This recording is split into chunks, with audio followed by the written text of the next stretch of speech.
Hello, everyone. Hey everybody. How's everybody doing? I'm doing great. If You're I'm the doing only one great. that can really answer that question. Might have been rhetorical. I don't know. Very rhetorical, extremely rhetorical. All the rhetoricals. Happy Sunday. Yeah. How you doing today, And Josh? congratulations to us for making it through Section 8.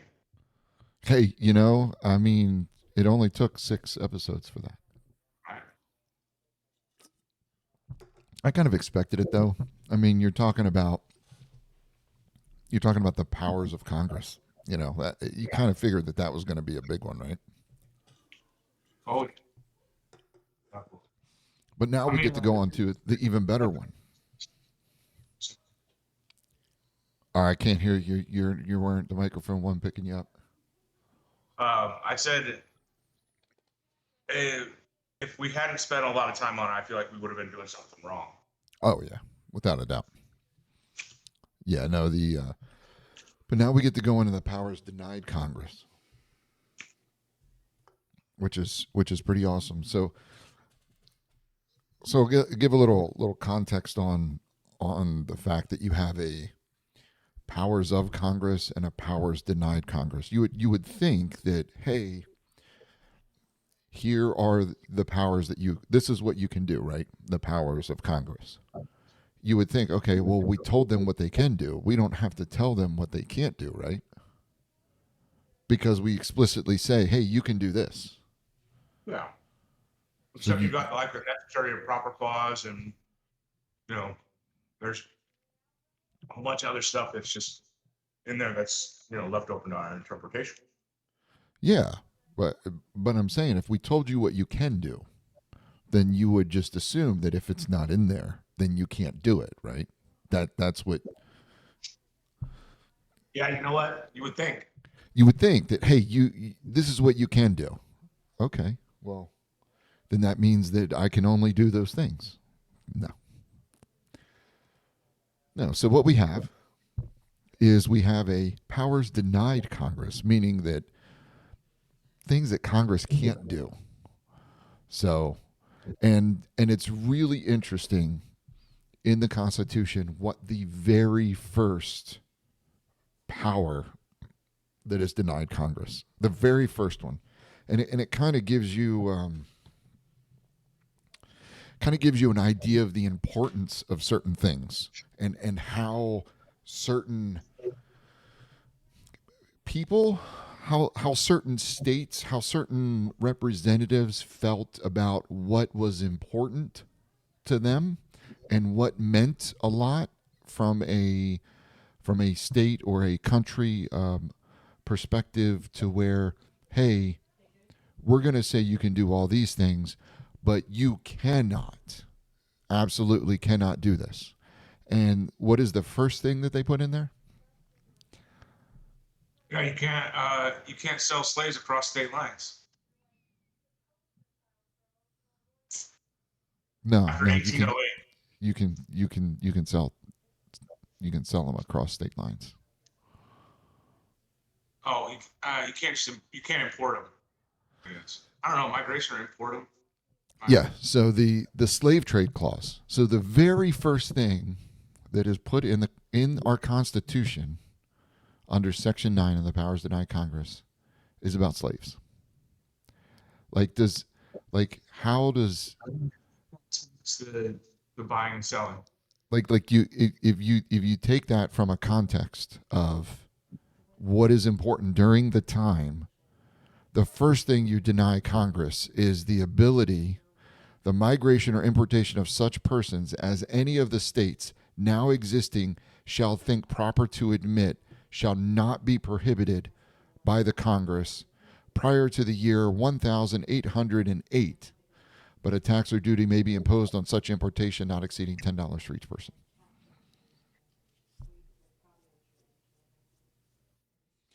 So we're going to disallow Congress to prohibit the importation of slaves,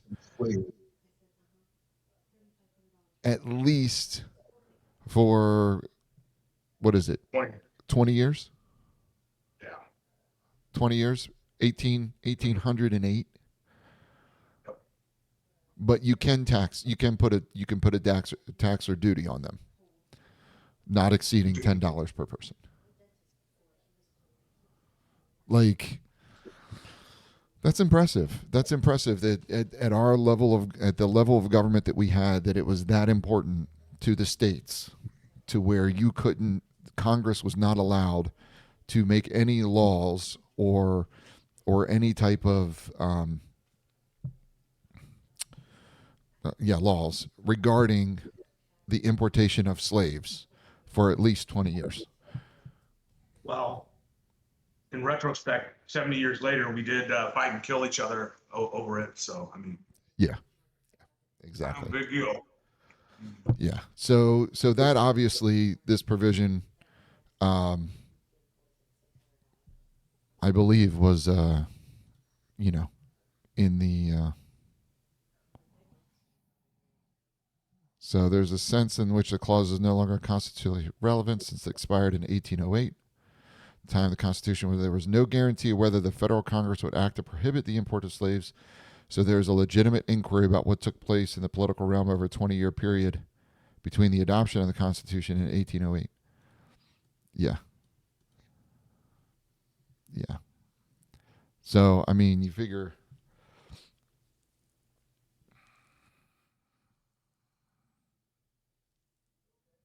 Yeah. And the thing was is most of the people that wrote the Constitution had slaves. Most of the people that Right. were involved in the writing of the Constitution had slaves. We're not gonna sugarcoat that. Let's see. Here's a thing. Thomas Jefferson annual message to Congress anticipated the upcoming expiration of a clause. I congratulate you, fellow citizens, on the approach of the period at which you may interpose your authority to constitutionally withdraw the citizens of the United States from all further participation in those violations of human rights which have been so long continued on the unoffending inhabitants of Africa, and which the morality and the reputation of the best interests of our country have long been eager to proscribe. Yeah. And then it said, But does it seem odd that a slave owner was supporting this legislation? Let's see, well, 1807, the U.S. Congress passed a statute prohibiting the importation of slaves as of the first constitutionally allowable moment of January 1st, 1808. This act was signed by President Jefferson and entered into force in 1808, rendering this part of the Constitution irrelevant except as historical curiosity. So, this is a very important thing. They passed a statute prohibiting the importation of slaves. yeah. So you could no longer get your slaves from outside the U.S.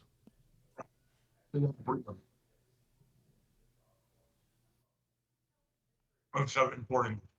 Yes, and it's only importing. It doesn't say that you can't have slaves. It just says you can't Right. get them from overseas anymore.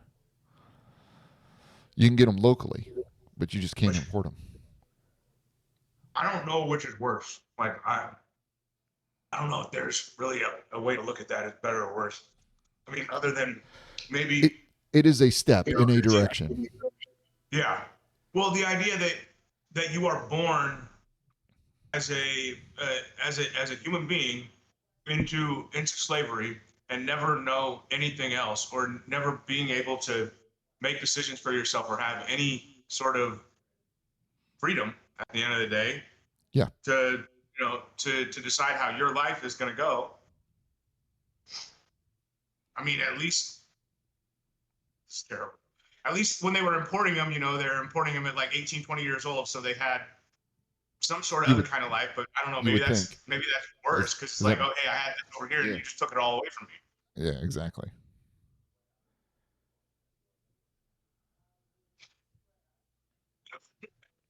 Yeah.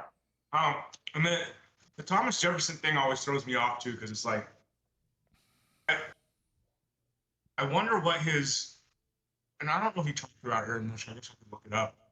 but what his justification was, or what the way that he was looking at things, like, I understand why they put it in there, because if they hadn't put this in here, none of the southern states would have joined the would have joined the union. That that bottom line, that's what it comes down to. Like, so I get that. But then on a personal level, having your own slaves, and it's like, okay, well, they always said that he took really good care of them, and, like, tried to, treat them like human beings, treat them like, maybe not equals, I don't know, but they're still slaves. So Yeah. what are we, and then he's writing stuff like that where, he's talking about it where it's one of the great moral injustices, but you got them at home, bro. Like, what are we doing here? No, Like, no, no. We're talking about the importation, not the keeping of. oh, so, well, and I guess that would be an interesting question to ask. So, so it's okay to have them, the ones that are already here, but, Correct. getting them from Africa, that is a great moral injustice. Well, I mean, if you look at it, the United States from all further participation in those violations of human rights which have been so long continued on the unoffending inhabitants of Africa. Right. Like I said, so the ones that we brought over, The ones that are already here are fine. F them, like, No basically. problem with those. Well, yeah, because they're Americans now, right? Yeah. By their own choice, right? Their own volition. Well, they're Americans. They're here. They've And been indoctrined into our way of life. They have been we're, we're gonna naturalize you. Well, I don't want assimilated. to be naturalized. Well, we don't care. We're gonna naturalize you anyways. Yeah. So, yeah, it's very interesting that that particular clause, and again, it doesn't, like, it can be removed from, if we rewrite a constitution, there's no reason to have that particular clause in there anymore.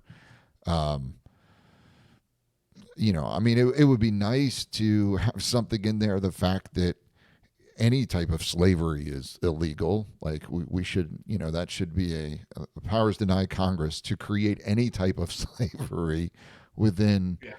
you know, the United States should be 100% illegal. It should not be allowed. Powers deny Congress to create slaves. I think that is. I mean, we can make it number one, to create Yeah. any type of slave, whether it be wage, physical, or what, any type of slavery. Congress does not have the power to create. Period. I mean, that would Yeah. that would Well, and, hopefully. you would think it would be implied in the, Didn't life, didn't we liberty, already and didn't we already happiness. go over this implied stuff here? I thought that was like one of Yeah, the I first know. things we just talked about. But Well, if it's not it, explicitly stated that I cannot do it, why can't I? well, yeah, never underestimate some, group of people's ability to, enact a moral injustice on another group of people if the rules aren't explicitly stated. Uh, you know, and even when they are explicitly stated, sometimes, you still see it anyways. I mean, I like they, you know, don't want to get into it, but, like, when we started when we I started reading through this, the first thing I was thinking was, like, that, put it in the context of, the political climate right now, and everything's going on, and just people's ability to look at a situation, and without, um, what seems to me like, uh, a a neutral moral perspective, and how people can internally and mentally justify things like this to themselves, like owning slaves and importing them from other countries, and taking taking people's freedoms away. And, we're, yeah, I mean, again, I don't want to. It feels like that's kind of what we're doing right now, like, as a country as a whole, as a federal government. That's what it feels like to me. So, the idea that there has to be guardrails and in place for this stuff, it's very poignant right now. Is how it feels to It's understandable. So, so if we look at the three constitutions that we are comparing things to, the conservative, libertarian, and progressive, they all remove that first one. me. Sure. It's it goes straight into the privilege of the writ of habeas corpus, The conservative one. except for the You do. conservative constitution. I Okay, that's I the mean, states. Where's I know some conservative people that I think, the what? you know, I think I know some conservative people at the time. Looking at them and talking, to them, be like, yeah, they probably wouldn't mind owning people. Like, I, you know, I feel like that there are probably some that feel like they do. yeah, yeah, you're probably right. Like, yeah, From a business I'm perspective, your yeah, employees, you can I'm basically tell them to do I'm whatever you thinking want, I'm right? thinking about a former boss of mine, that that So, that popped into my head. yeah, so the conservative constitution that the conservatives have put together, they've added a a couple paragraphs, but this is very interesting that they put it in the parts and the powers denied Congress. Okay, so normally the Article 9 starts with the privilege of, well, it has the slave trade um, paragraph, but the next one is the privilege of the writ of habeas corpus should not be suspended. Okay, off the top of your head, do you know what the privilege of the writ of habeas corpus is? Do you know what that is? Yeah, it's a right to. I I'm messed going to up say what no because you're thinking yeah, too no, much. I no, don't know it I either. gotta think about it. No, I do though because I remember like 6 months ago they were I forget who it was. I think it was like Christy Nome or somebody that was talking Oh, about suspending habeas uh, corpus oh and yeah, yeah, yeah, yeah. um and it's basically you cannot be in prison for any length of time without being seen by a judge, and You can't be having the detained. charges. Yeah, Yeah, yeah, you you can't can't you be can't be detained detained with without probable cause and reason and all that without a good stuff. reason. Yeah. Essentially, habeas corpus is you can't We be can't just go detained rounding people up in their homes and throwing them in, like internment camps, like or that. concentration camps or Yeah, buildings with rooms in them that people get put into for an unknown period of time. right. For national security. Privilege of writ of habeas corpus is a fundamental constitutional right rooted in English common law. It allows detainees to challenge the legality of their imprisonment before a court known as the Great Writ. It requires custodians to show valid cause for detention or release for valid cause for detention, or they have to release the prisoner. So Right. you can't be detained without reasonable cause. Basically, if you say no, we're locking you up, and you say why, it's like, well, we don't need a reason. We're just going to put you away. It's like, oh, hey, the writ of privilege of habeas corpus is I get to argue why you're holding me in the court of law because you don't have a reason to hold me. Yeah. So the privilege can only be suspended in extreme circumstances, rebellion or invasion, and it has only been legally suspended a few times in U.S. history, usually requiring congressional approval. So the privilege of writ of habeas corpus shall not be suspended unless when in cases of rebellion or invasion the public safety may require it. Its powers That's it. denied Congress. So Congress does not have the ability to suspend the writ of habeas corpus unless in cases of rebellion or invasion.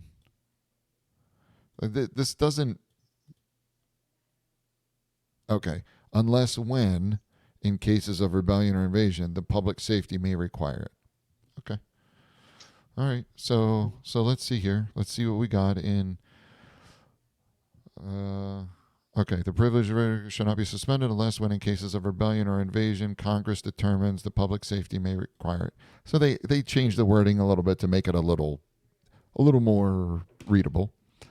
It kind of tripped me up the first time reading it because there's no Yeah, me comma too. here, because there should be a comma after when. The privilege of writ habeas shall not be suspended, comma, unless when, comma, in cases of rebellion or invasion, comma, the public safety may require it. That's how I would read that. Yeah. But they changed it a little bit in the conservative one, libertarian. Privilege of writ habeas corpus shall not be suspended unless when in cases of rebellion or invasion, the public safety may require it. Same. And okay, this is a little different in the progressive. The privilege of writ habeas corpus shall apply to all persons detained under the color of state or federal law and shall not be suspended unless when it. Okay, I mean, I see what this is. Yeah. And I see why they put it in there. Yeah. Uh, because and I don't disagree with them. Um, because I mean, especially with what's gone on in the last year. yes. So the difference being in this, there is an implied. I love how we talk about this implied stuff. Right. The privilege should not be suspended. It is implied as a whole that you can't suspend that, right? That Right. there's no you But then, cannot do it unless cases of rebellion or invasion while the public safety may require it. But I yeah. believe that there has been arguments. Let's look at the federal government now suspend this privilege when appreciating the significance. Restraint first requires the writ of habeas writ, which Americans imported into the Constitution from the English common law, means by which a prisoner can test the legality of the detention. A person who believes they are being imprisoned illegally can file a petition asking a judge to issue a writ of habeas corpus. When the prisoner files a petition for a writ of habeas corpus, her custodian must explain why the restraint is lawful. If the explanation does not satisfy the court, it will order the custodian to release her. The writ is thus a crucial means by which a prisoner can obtain freedom. So the problem that they're running against now, what people are saying is, well, if you're not a citizen, you don't get it. Only certain people under the Constitution of the United States only applies to certain people. It doesn't apply to everybody here, which is really interesting to me. That people think that somebody can't just, and I get it. It's not like you can step foot on someone's land and then all of their rules apply to you, right? Isn't that kind of the thing? I don't know. I mean, I think when I walk into somebody's home, it's their rules, not mine. I Is mean, that how that works? I yeah, I think to a certain extent, I wouldn't say all rules, but you want to be as respectful as possible of the way they live and how they how they move. Well, I don't what if they say you're a visitor? Those rules in my house don't apply to you. I don't have to feed you. You're a visitor. sure. And I don't have to if give they you a didn't want, place to if, sleep. like if feeding me wasn't one of their rules, then I'd respect that as well. I don't have to give you a place to sleep. You're a visitor. Yeah, I absolutely. don't have to respect you as a person. You're a visitor. I can beat the crap out of you because you're a visitor.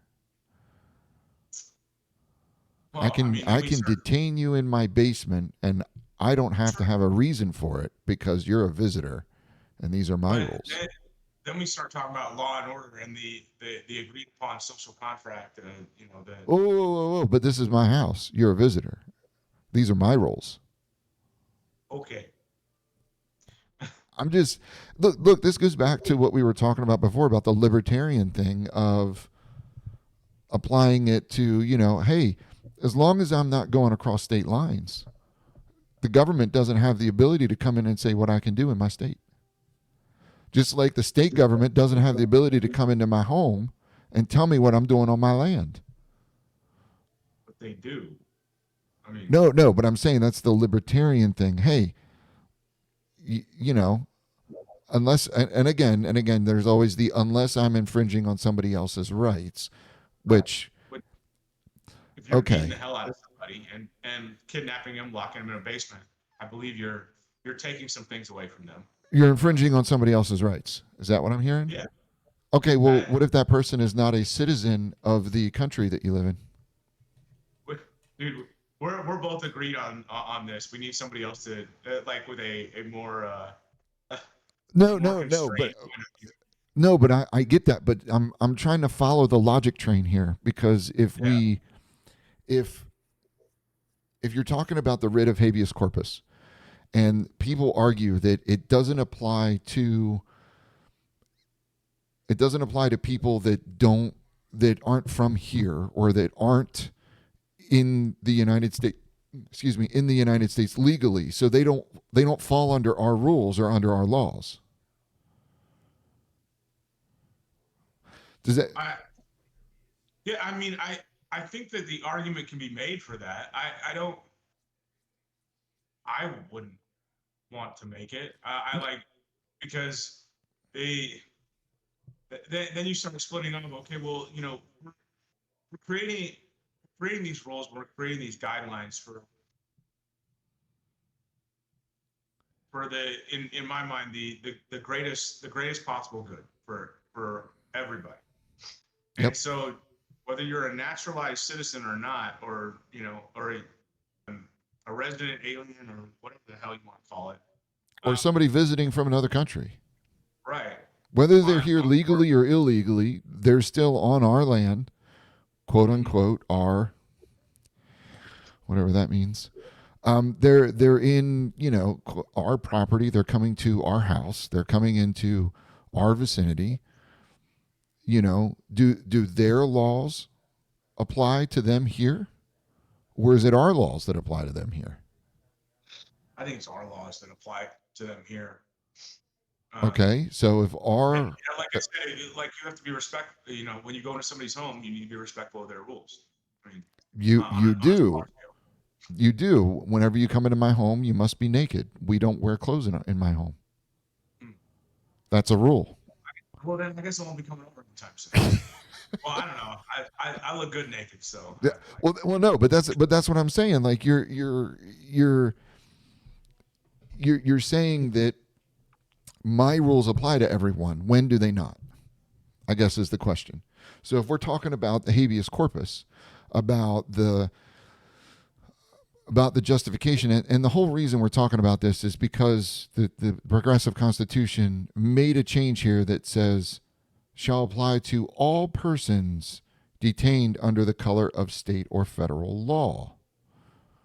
So and that doesn't you don't see that in the conservative one. You don't see it in the libertarian one because it's an implied thing that everybody has the ability of the writ of habeas corpus. But the fact that there are some people that think it needs to be outlined, and we talk about this so much. Josh, we talk about this. We talk about how much words matter, the implied the implied what do you call it, what is it that like what it means, right? Like the what's the I can't even think of the word now that I'm thinking. um but whenever So, the spirit of in good faith. what you're not coming through, sorry. I said you expect people to act in good faith. Like I was even Yes. thinking about this with the rebellion thing, where it talks about public safety, and then in my head goes to how many times has public safety been used as a method of control and to scare people and to grab more power from people because people were not acting in good faith, that they were not Well, the public they were safety, not acting in the spirit of the law, correct. of what that was meant to say. Exactly. Exactly. So the fact that this even needs to be put in here, like that there was someone's like, wait a second, we need to make sure that it applies to everyone and not just people that pick and choose because it's like, oh well, but the Constitution, it doesn't say that it applies to non-citizens. It doesn't say that it applies to slaves. It doesn't say that it applies to, people, foreign nationals. No, it applies to everyone. That is the point of this, is habeas corpus applies to everyone. There isn't a no, anybody can do it. Anybody has that ability. And so it's one of those things to where you and we talk about the guardrails that we put up. Hey, the more stuff you put in there, the more words you add to try to keep people honest, to keep To put people, constraints on yeah, people's ability to operate. yeah. I don't know. Yeah, It's do we I need don't. that stuff? I think we need it in there just because people like the fact that people argue that, well, it doesn't apply to everyone. Yeah, no, it does. It does. It applies to everyone. And the fact that you need something to say that it applies to everyone kind of tells me that maybe you're You need Jesus. That's what you need. Like go to church, buddy. Like I guess it depends on what church you're going to. yeah, But talk to your pastor, your rabbi, whatever it is. I don't care. Find something. man, I saw it was a joke. Oh my gosh, I wish I could remember what the whole thing was, but it basically goes, if there's one thing that I could tell all of the um oh, what was it, all of the I don't know, but anyways, he goes, y'all need Jesus. Yeah, But the thing was, is he was calling out religious groups. He's like, y'all need Jesus. It's like, what? Yeah, yeah, but that yeah, was that was good. So yeah. I And I mean, go ahead. not the fire and brimstone, not the No, the one that teaches love and compassion yeah, you need and Jesus. understanding. Yeah, Yes, Jesus is your man. You need him. yeah. You need to get comfy with him. Sit down and have a couch conversation. You know what? Go have a porch beer. Go have a porch beer with Jesus. There you You go. know, Or porch wine. Yeah, Jesus drank wine. hey, whatever works. Whatever works. Okay, so we want to keep the privilege of writ of habeas corpus, obviously. I would say I like the wording, the fact that it's all persons detained. See, but then okay, but then you're limiting. Then this is the problem. You're limiting this to people detained under a color of state or federal law. What about people that aren't detained for those reasons? Do they not get habeas corpus? Well, I can speak from personal experience that I know that they don't. Yeah, Um, and I probably one of the uh, things that haunts me about my military career was was seeing those people, regardless of how bad a person they were or whatever, and taking what was going on at the time into it. It's like people don't, regardless of what they've done, they don't deserve, like, on a personal level, they don't deserve to be treated that. Like, and there, to me, there's not a justifiable reason for it. I mean, I personally, I could think of a lot of other people that deserve a lot worse, but and that's fair. I can understand feeling that way.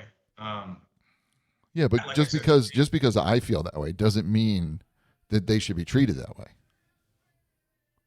sure, Just because you feel somebody should be treated a certain way doesn't mean that they should. yeah, Because I wouldn't want to be treated that way, even though someone may feel that I should be treated that way. I should be protected against somebody's feelings. Um, Interesting. I was watching. I started watching Fallout yesterday, Fallout. and Oh, that's a great series.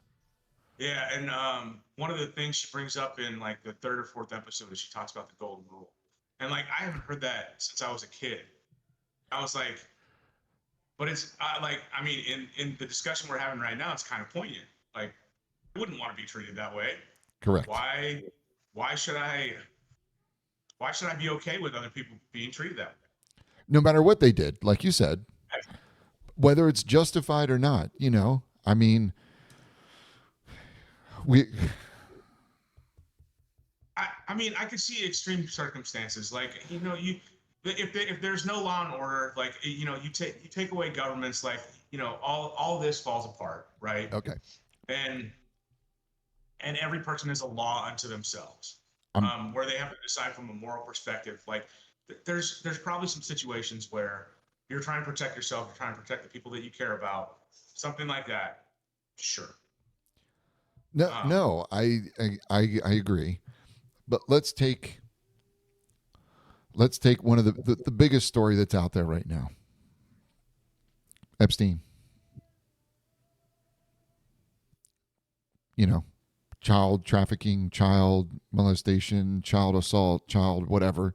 Anything that you put child in front of from that perspective, I feel a certain way about what should happen to those people. sure. Should that happen to them? Maybe. Maybe it should. But am I the one to decide to dole that out? Correct. Like, um, that's what I wonder about. And usually, the conclusion I come to is that the answer to that is no. I mean, there's a very old saying. I don't know how old it is. Maybe like 2 or 3 years. Um, you can judge how well a society is by how it treats its youngest and its oldest, right? I, Yeah. I know there's a saying about that. Said you can Do judge a what? society by how they treat their animals, How they treat their what? their pets, Their their pets, animals. Yeah. animals. So, but but if you look at how some people treat their youngest and their oldest, if you look at how those things are happening out in the world today, it makes you wonder. Um, but then it goes Yeah. to the point of, what do you mean how they treat them? Like, you could get into the whole euthanasia thing. An old person says, "Hey, I don't want to be here no more. I'm suffering. I'm this. There's no reason for me to be here." But their kids are like, "No, we want you here so that we can, prop you up and spend more time with you." And the person saying, "No, I don't want to spend any more time here. I want to be gone. I want to be done." Yeah. Well, that's Or they're suicide. We can't let you do that. What is it? What is it? Death with dignity laws or something like that? yeah. Yeah, where you have some sort of terminal illness, and then you end up sitting in a hospital for the last 3 weeks of your life, suffering while you die. Exactly. Oh, well, they died of natural causes. I mean, yeah, rolling around in pain while you're giving them all kinds of pain meds that make them hallucinate all kinds of stuff, and yeah, that's definitely that's a great way to go out, right? High as a kite. Well, we're just gonna do this so the body can't feel anything until the body finally gives up, right? We're gonna numb the brain so it doesn't know what's going on. Yeah. So, Well, it's and then some people think that there's some kind of moral good to, well, it's like, well, we can't kill them because that's bad. yeah, But and they can't kill themselves because that's bad too. right. But if we just give them these drugs that make them Influence. completely oblivious to everything around them, they don't know what's going on, they can't feel anything, and we'll just do that until their body finally gives up. And my guess would be that they're probably in fear and anxiety the entire time they're going through this too. Anyways, we should put that in the Constitution. Old people have the right to decide when they want to die. Um, Yeah. anyways, um, so I think we're good on the habeas corpus. I think we shall apply to all persons detained. I don't think that Yeah. we need to put who detained them. I think all persons being detained should have the ability to, right? Say that again. Sorry.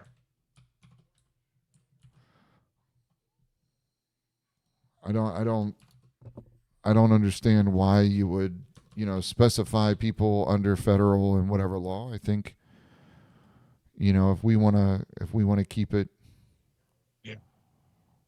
As generalized as possible. Yeah, I agree with that. And then like you said with the other part with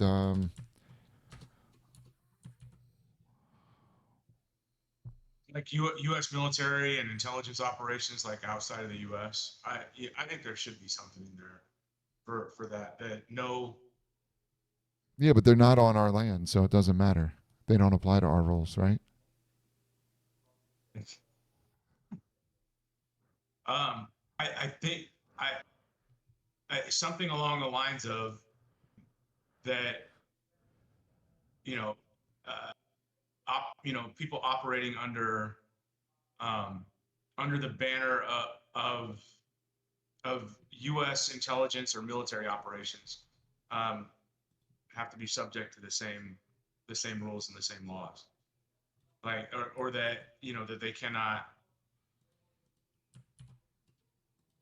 I don't know though. Like as I walk that through and I think that through in my mind, like you are hamstringing um, intelligence operations like a lot, and the ability of people to a certain extent to do their job.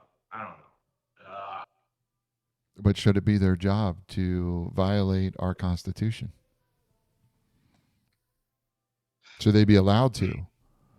Should people be allowed to because of, well, they're not here, so, and they're not American citizens that they're doing it to. So why do they get the rights of our Constitution? I know you hate I me, guess and it's okay. yeah. I just No, bring up good I'm points. thinking about it. Like the there's two competing things here in my mind. You got you got this idea, at least in my head, of these people that are I guess I'd call them watchers at the rim. You know, there's a lot of bad stuff that goes on in this world and things that we need to protect our country and stuff from. And you look at these people that are doing this job, and it is I could not even imagine it is incredibly difficult. Like I mean, when I work with the special forces guys over in Afghanistan, like the stuff that they go through and the stuff that they're asked to do, I don't know if I would ever ask. I would never want personally. I would never want to ask that anybody to take that on to do that. Um, but they for whatever reason they do it anyways. Um, and so they're and they're doing it to protect our freedoms for the most part. Now there's some moral ambiguity in there of like what should be done and shouldn't be done. Um, yeah, it's just man, it's a tough. I think I gotta think about it. I don't know. What do you think? And so like I said, watchers at the rim, they're doing things that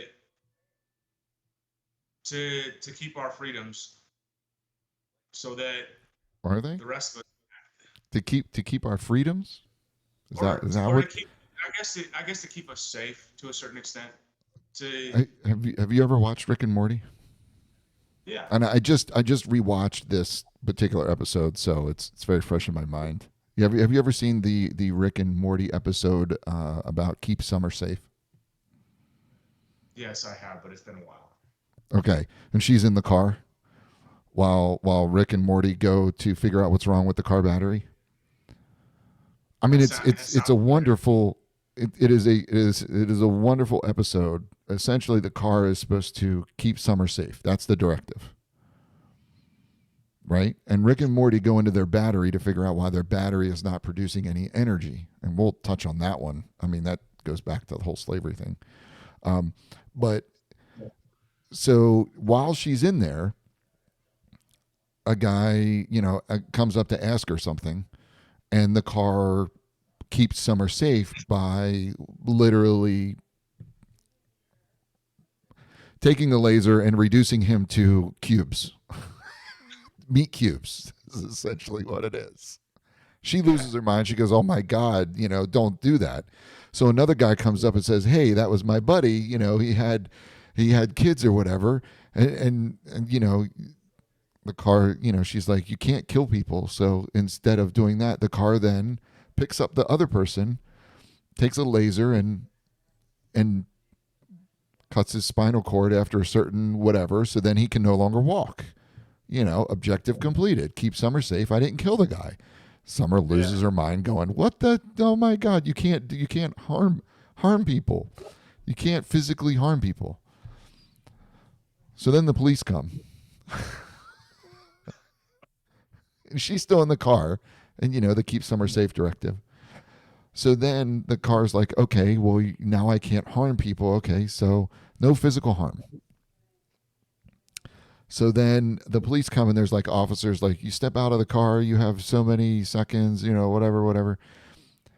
And then the car scans the people and finds out that the sergeant or whatever, through papers, his son had died in a drowning accident. So it pops out this little container, and it's like gestation complete. Pops out this little container. The lid pops off, and the dude's son pops up out of the container. Daddy, Daddy, and Summer's like, we're like, "Oh my God, what is going on?" And the car's like, "Keep Summer safe." And then the guy's like, "Oh my God, son, son," and he goes over and he's like, "Son, son," and the kid's like, "Daddy, Daddy, leave the car alone." And then the boy melts into this goo, just dissolves into this goo, and the police officer's like losing his mind, like, "Son, son, oh my God, what are you doing? What is going on?" Summer absolutely loses her crap in the car. She's like, "Oh my God, what are you doing? You can't do that." And the car's like, essentially, "I'm keeping Summer safe." Well, you yeah. can't do that. You can't. So, anyways, the military comes, like massive response to this car, and Summer's in there losing her mind because the car has made someone meat chunks, has disabled a person by severing their spinal cord and makes them unable to walk, and then created a melting baby goo. So the car is like, "You're making this very difficult, Summer, to keep you safe. You're taking away all my options of keeping you safe." And eventually, it works out to where the car brokers a peace between the telepathic spiders and the humans. But Of course, it's funny that you say keeping us safe. yeah, So what are they doing to keep us safe? What is the appropriate response to keep us safe? yeah. I Do don't. we do we reduce people to meat cubes? Do we make it to where do we disable them to where they just can't walk anymore? Do we emotionally, you know, ruin them to where they leave us alone? What do we do? Like what is keeping us safe? But anyways, so that's just an example of okay, well we have people that are keeping us safe. Do our laws about us respecting other people, or our laws that govern our people, should they apply to the people that are keeping us safe? And I mean, and war is hell. We all know this. We've seen the movies that give an inkling of what it is. You take something like Saving Private Ryan versus something like Full Metal Jacket. You know, I Yeah. mean, you got a lot of stuff that happens in war that all you're doing is you're just taking normal people and you're putting them in situations that they have to do what they feel is necessary to accomplish whatever goal it is. And hey, what's wrong with taking advantage of the situation that I'm in for a little bit of a little bit of joy on my end? I'm here anyways, right? They didn't do any of that stuff over in Vietnam or Korea or any of that, right? Yeah. Mm. So anyways, that's one thing, but um,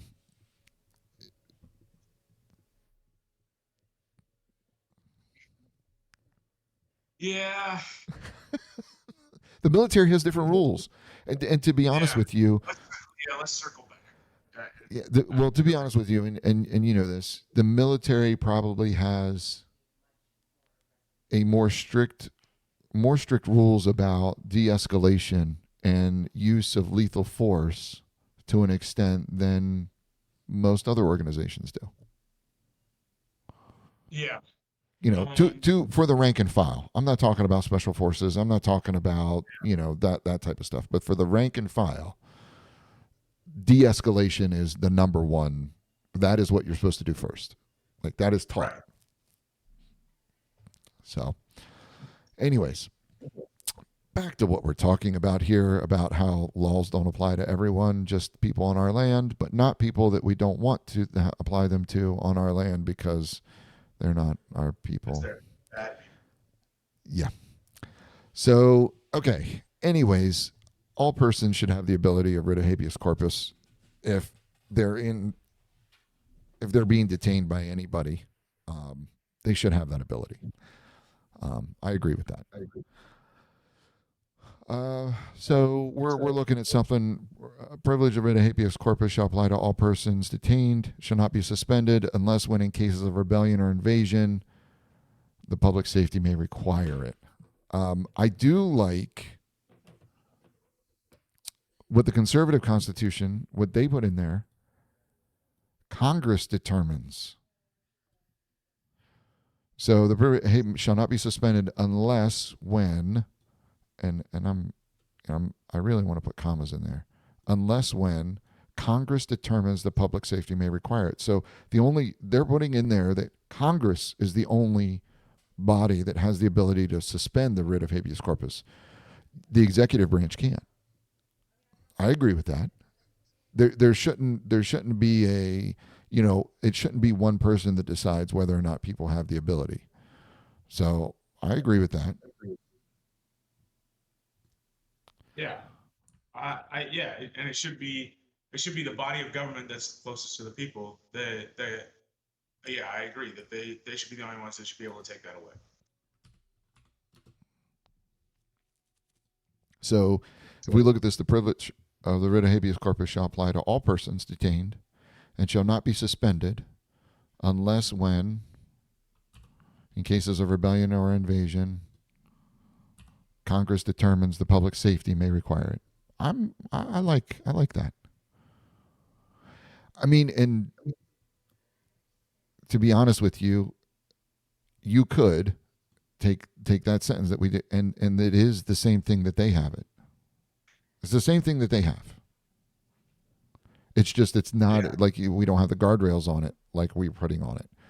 Like all people versus certain people, and Congress is the one that determines it versus a lawmaker or a judge or a president or executive member or secretary or whatever.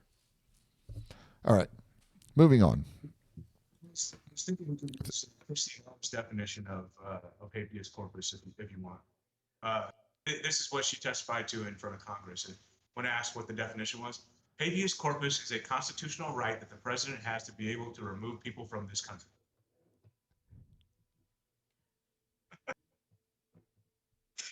Since we were talking about habeas corpus, I just thought I'd throw it out there. And these are the people that are in charge of right? law enforcement. Yeah. Habeas corpus is what gives Is the a president the concept, right to remove people from this country. right? Makes perfect sense to me. Yeah, that sounds right. Let's roll with that. Okay. Powers denied Congress. Moving on because we could stay on that for a while. No bill of attainder or post facto law shall be passed. Yeah, so I was looking at that one. So that's yeah, you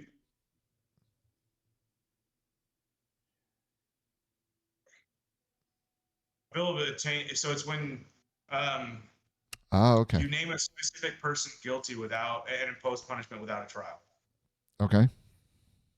and then Because that's what I think of when I think of bill of attainder. yeah, What and is then ex attain? post facto. That means that like you can't arrest someone and then write a law about something that they did and then try to punish them for it.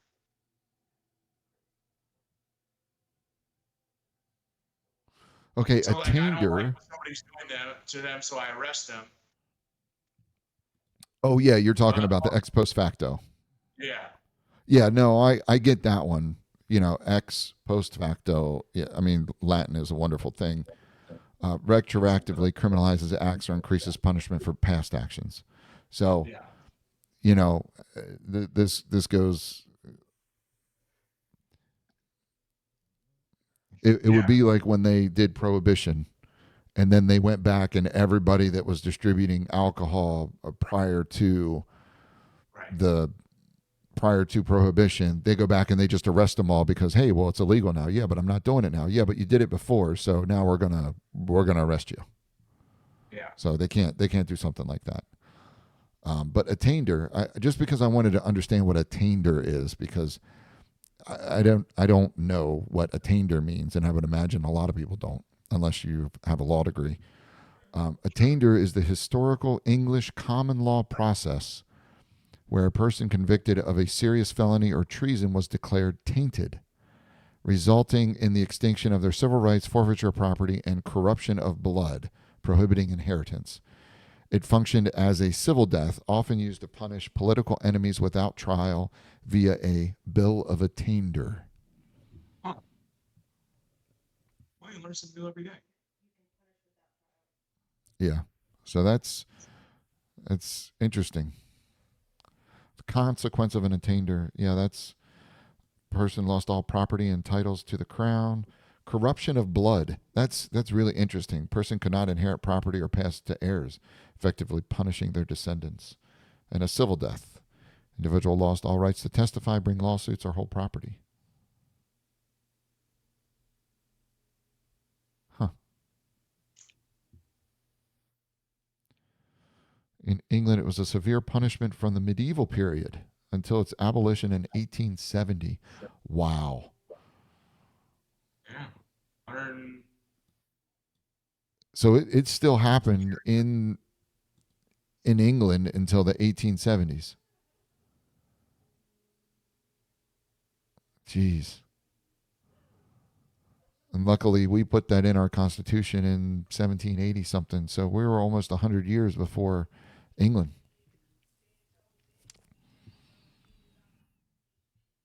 Okay. So, yeah, I don't see any. Let's see. Neither the states nor the United States shall make or enforce any bill of attainder or ex post facto law. Okay. So this is all right. So let's look at the different ones here.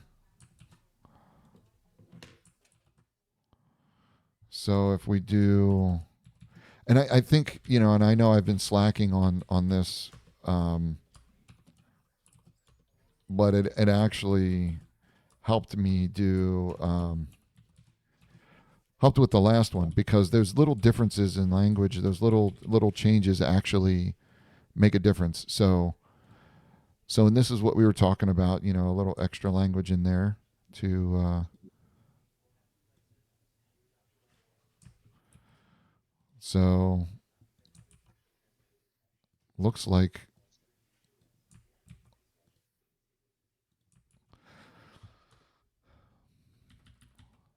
Okay, so a couple things here, and this is interesting. So these is the powers denied Congress, right? Is supposedly what this area is. Um, but Section 13 is, states what the states can or can't do.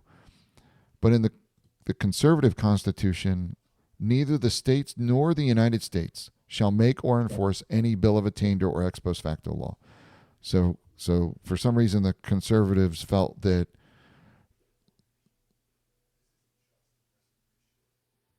I don't I don't I don't know that I agree with specifying the states or the United States shall make or force any bill of attainder because that leaves it open to where other people can.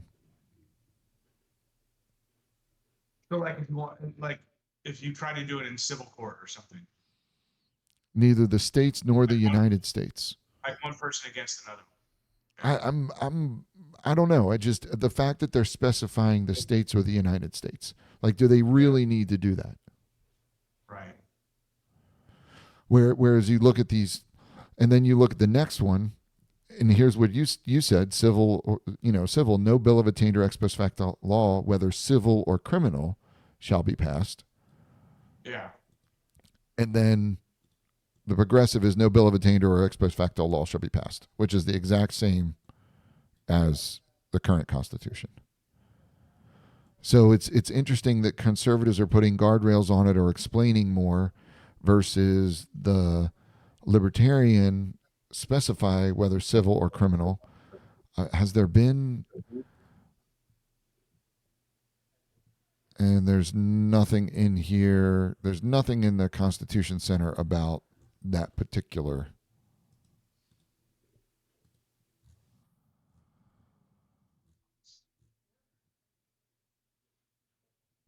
Yeah, there's nothing in there about that particular section.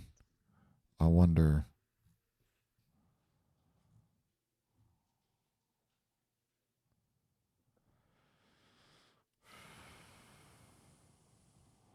Um,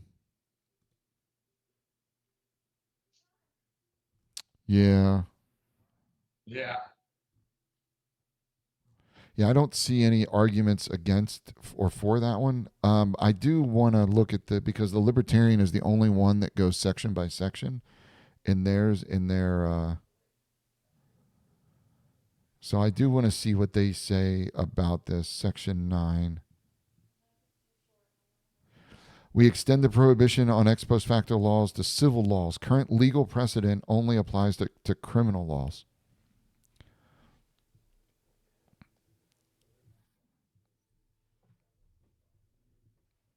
So I can see where they're taking and this is where you need that the little extra bit of legal precedence and have an understanding of that, the fact that you're making it to um, civil as well.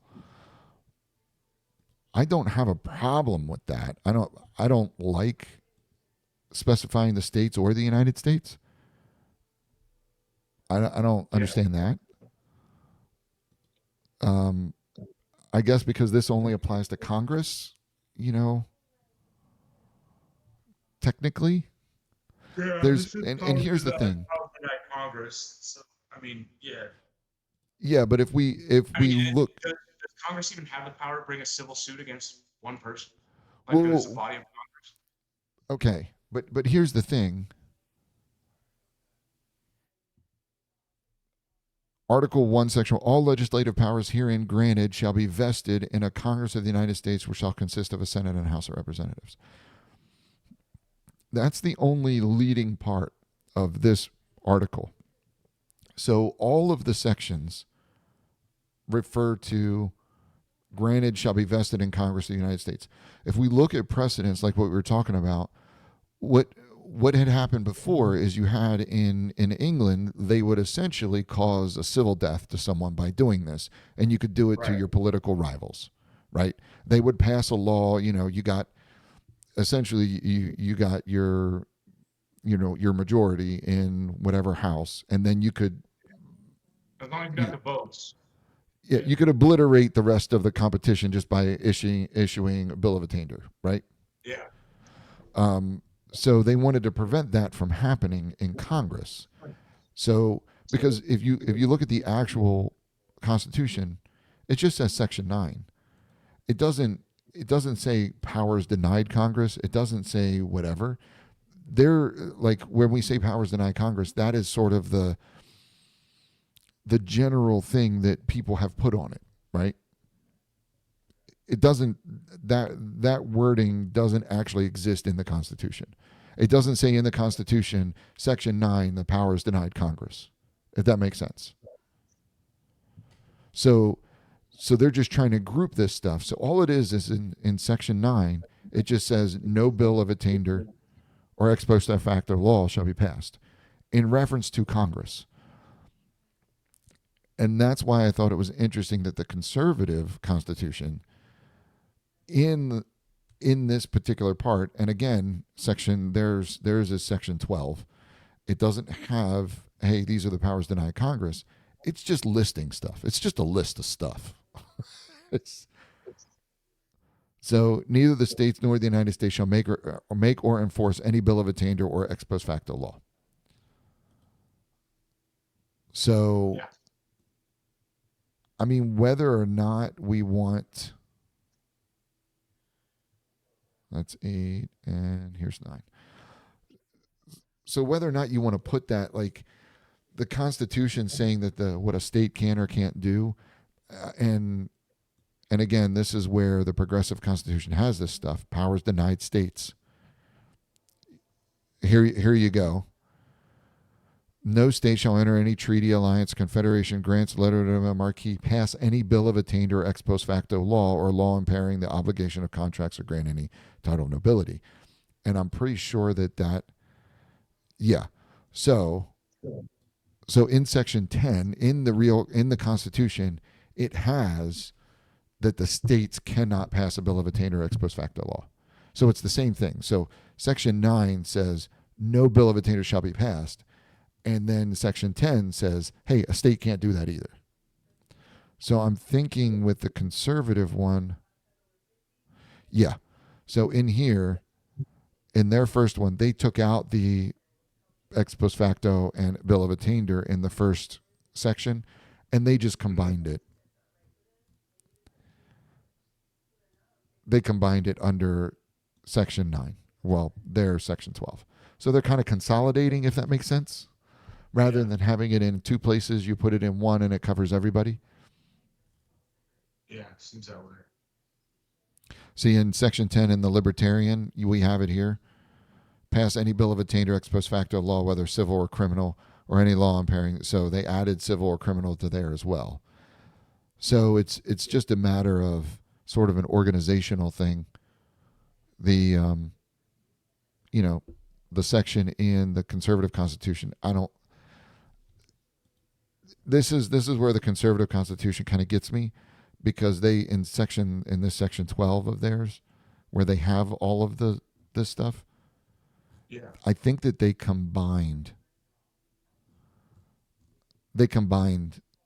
things here, because they put free exercise of religion in They section basically 12. Is it the First Amendment that they put in there? Yeah, they integrated, most of these integrate the Bill of Rights into the Constitution, but they all do it in their own separate ways. Yeah. So with the conservative one, they start throwing all kinds of things in here, like and this is a new one.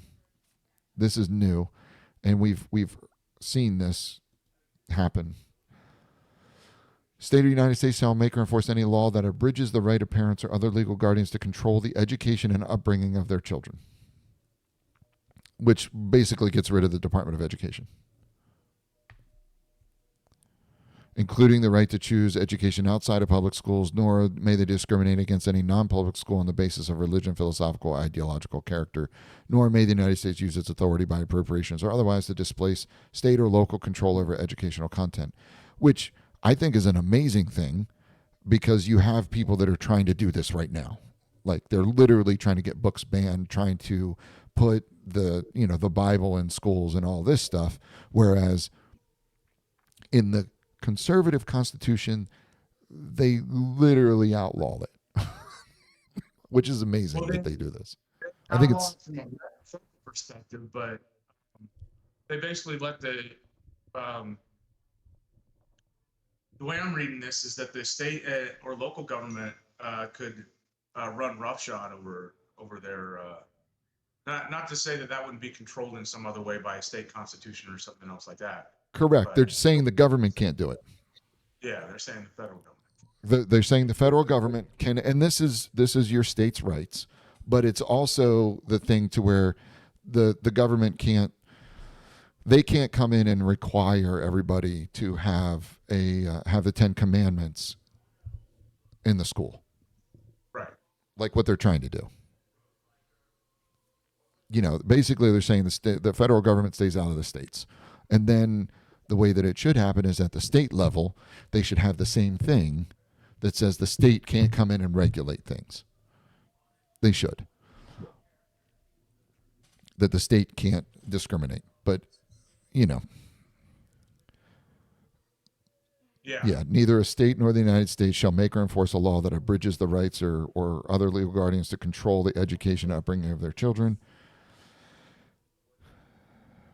And the state cannot. This is where they separate the state from the United States. Nor may the United States use its authority by appropriations or otherwise to displace state or local control over educational content, which is, which is fine. I mean, you take a look at it. Some states are going to indoctrinate their kids to be a certain way, and other states do it different. I mean, that's. Yeah.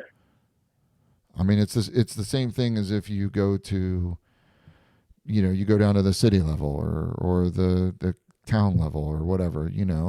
It's the same thing. They're going to indoctrinate their kids. Take it down to the home, and this is the funny part about what I was talking about earlier. Your laws don't apply in my home. My home is my home. I have my own set of laws, and you need to follow those laws or you can get out. That's the sentiment that people have, except they're trying to extend that to a national level. Hey, these are our laws. If you don't like it, get out, which is really funny because it works both ways. Well, hey, these are our laws. If you don't like it, get out. But it's funny that they do this because and this is where the libertarian thing comes.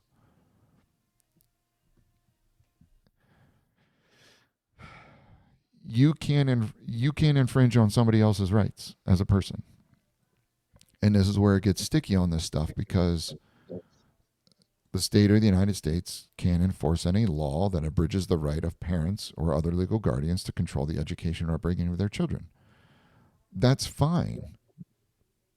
I don't see a problem with that. But I also don't see why it gives parents a right to say what's being taught in a public school. You have 100% the right to educate your child however you want to.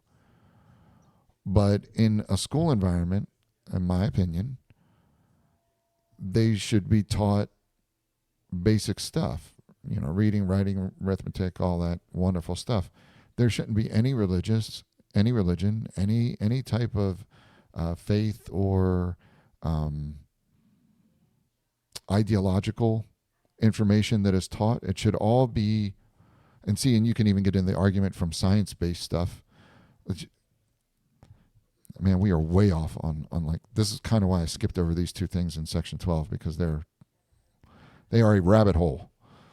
But no, it's just like they had a thing come out about the new mayor of New York City, Mamdani, right? Yeah. He's saying he's forcing the Arabic numerals in schools in New York now, and people are all quote unquote up in arms about it.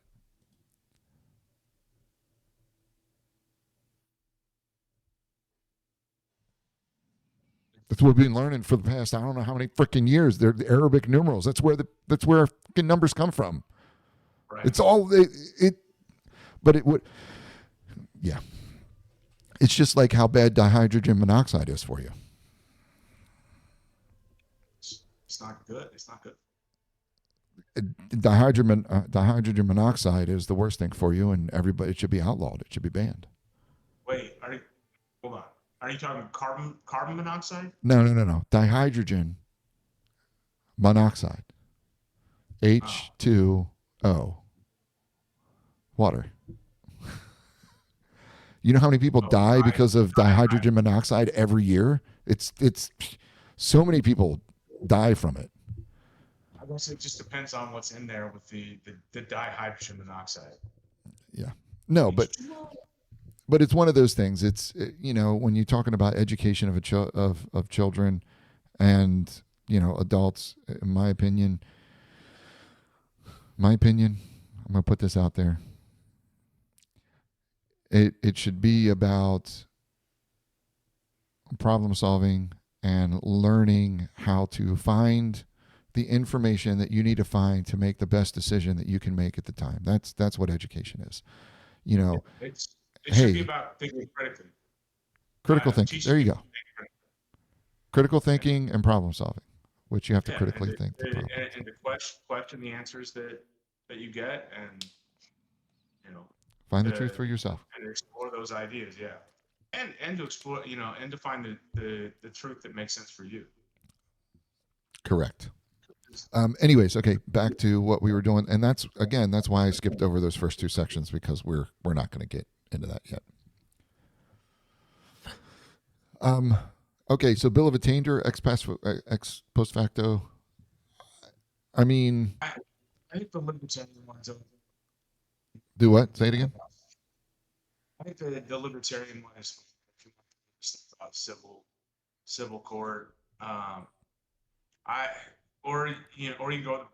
I don't know. No bill of attainder ex post facto law shall be passed.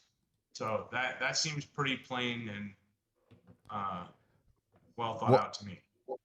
well, that's it, and that's the argument. Like, you only have right now, you only have precedents for criminal, but Yeah. it should apply to everything, because it says right there, no bill of attainder or ex post facto shall be passed. Period. Done. End of story. There is no question to that. Well, it doesn't specify civil. It doesn't specify criminal. It doesn't specify anything. It just says they should not be passed. And then it goes into the state part. When we get to the next one, it says the same thing. Period. There's no question in that. I don't think we need to include civil or criminal, because this is sort of a catch-all. Yeah. It's everything. Like, there's, oh, well, we don't have precedents for this. Well, is there no precedents because it hasn't been tried? You know what I mean? Yeah.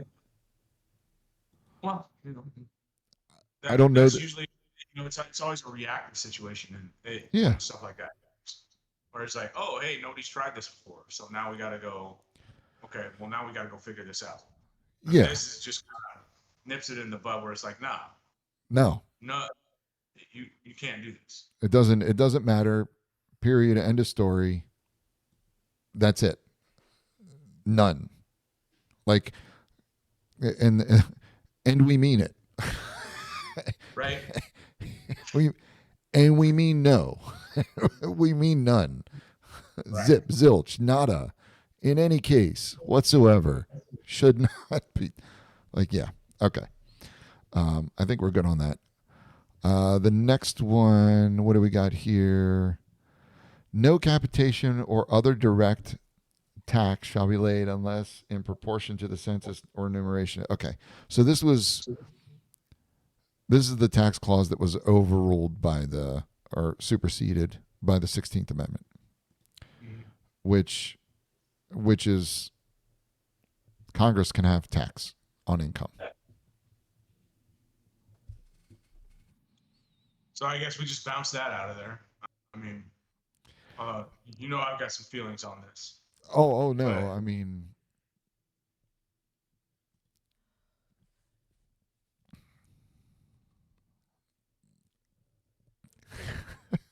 if you this is where we have so much other stuff in some of these constitutions because I don't think the. Here you go. Here you go. So this is what the conservative constitution, or no, sorry, libertarian constitution has. We're going to need to put this in. Hold on. All right. So if we, this is what the Constitution has, but we need to get the 16th Amendment in here.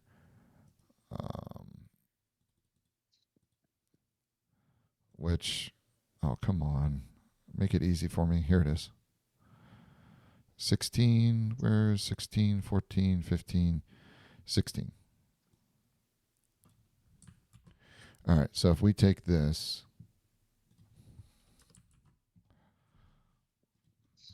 So that was the amendment that superseded that. Yeah. And then if we do CC, they don't have nothing. The conservative constitution doesn't have nothing. They have a whole section of taxes stuff. So we're not gonna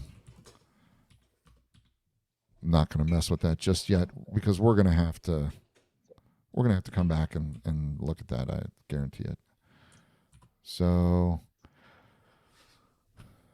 and the whole tax thing, that is, I mean, that I think that we're gonna have to have probably multiple sessions just talking about taxes.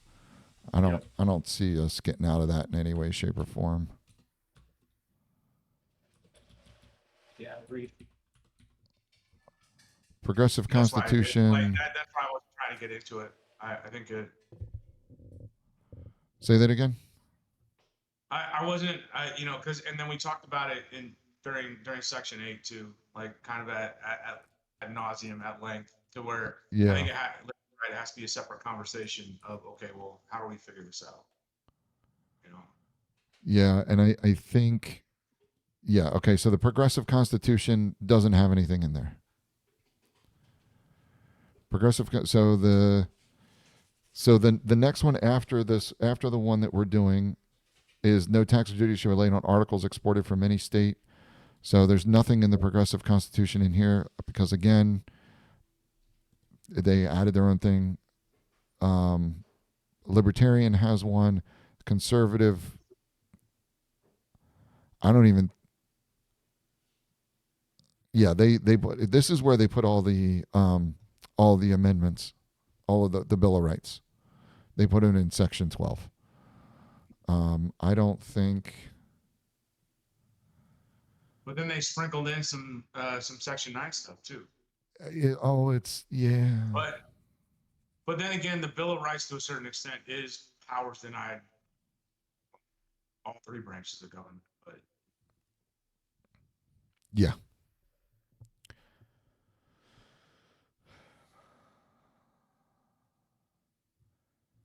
Yeah, I don't because they had a whole section. I mean, there's a reason why we're on section 12 of the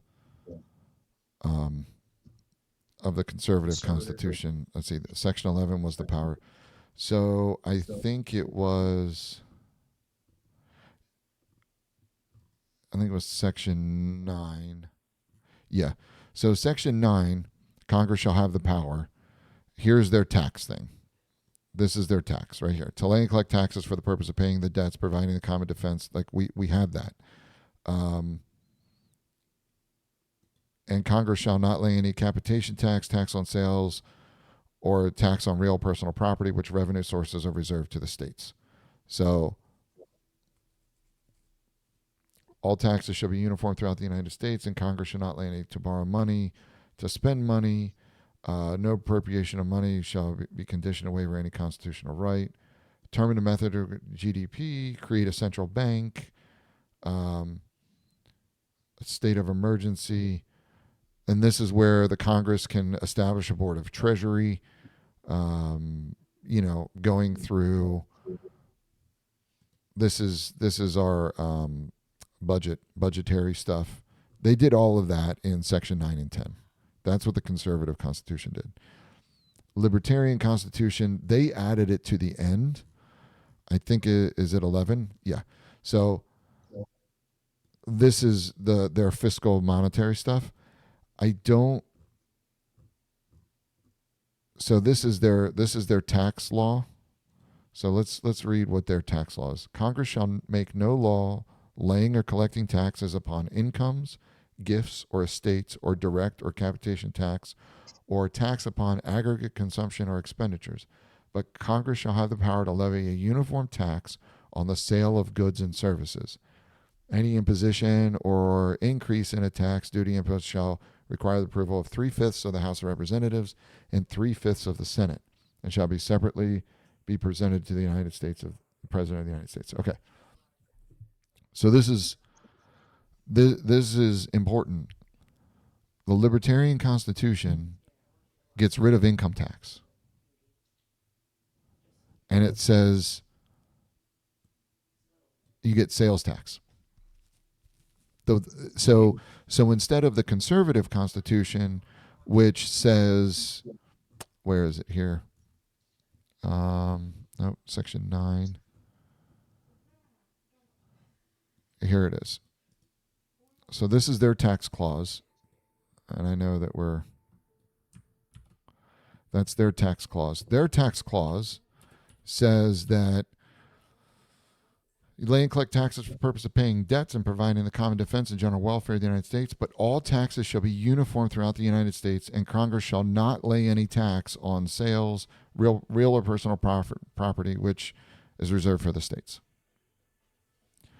So they don't specify income tax. They just say that you can't do capitation tax, tax on sales, or tax on real or personal property, which are reserved to the states.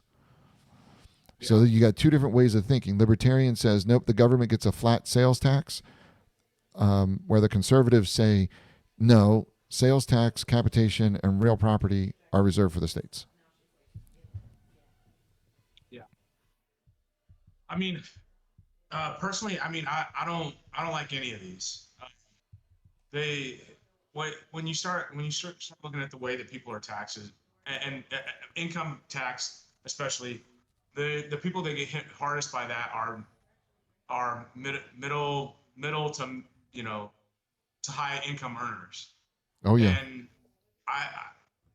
you want to talk. So if somebody's making $400,000 a year, they're getting taxed at like 40-50%, and in income.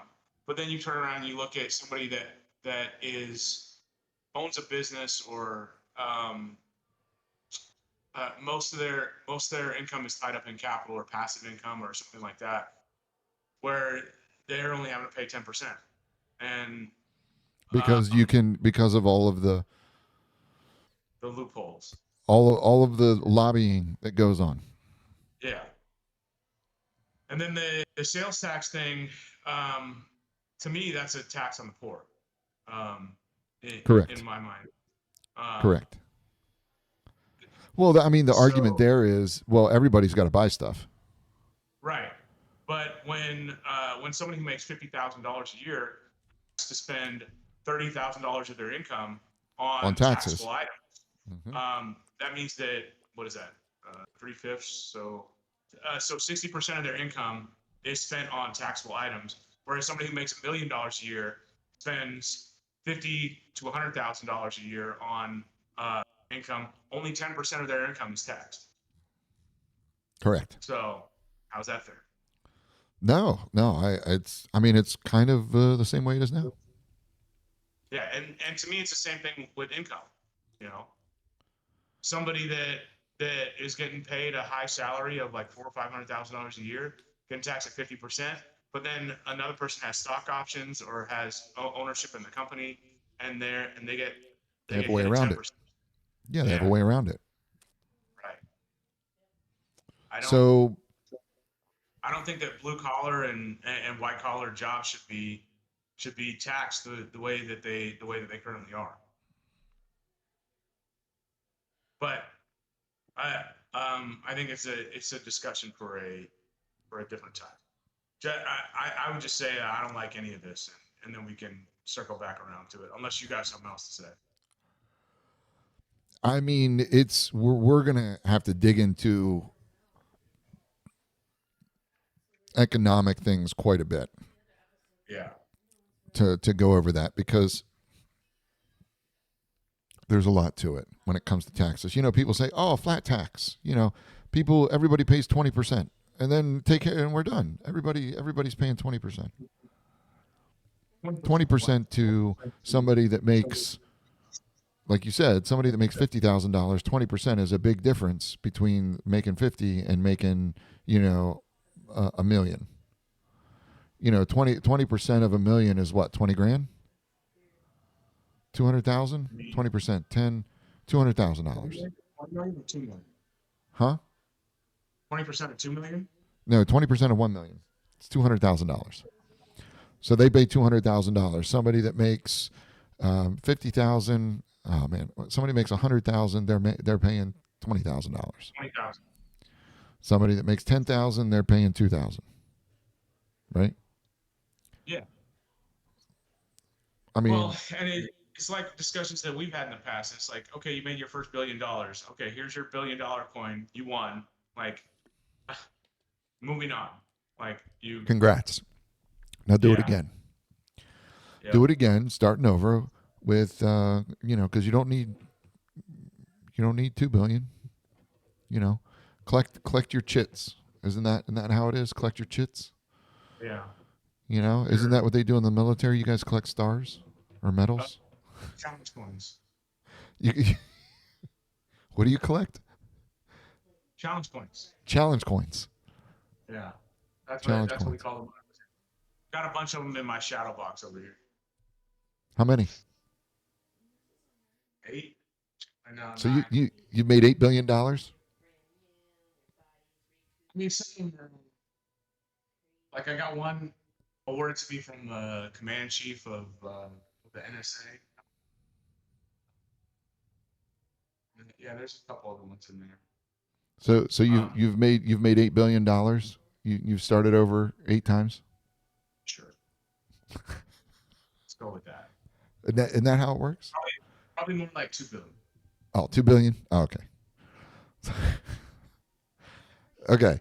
So we're gonna skip over the tax thing, and I'm not seeing anything in the progressive, like, unless they did it.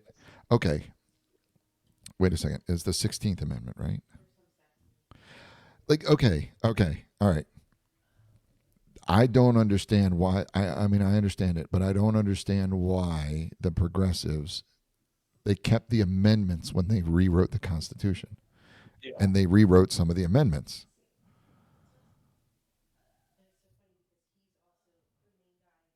Which doesn't make sense to me. Why would you change the amendments when you could just put them? Back to the 16th one. Let's read some weird stuff in there. What did you say? Go back to the 16th Amendment. Oh, they changed it. The 16th is the 19th reimagined. Oh, okay. So which one is the 16th? I'm trying to find out. 12th. Power's not that guy. Got rights and freedoms. I see a lot of identity politics in these amendments for the progressives. Oh yeah. Persons, criminal, counsel, keep and bear arms. Okay, yeah, we're not going to have anything before the 10th.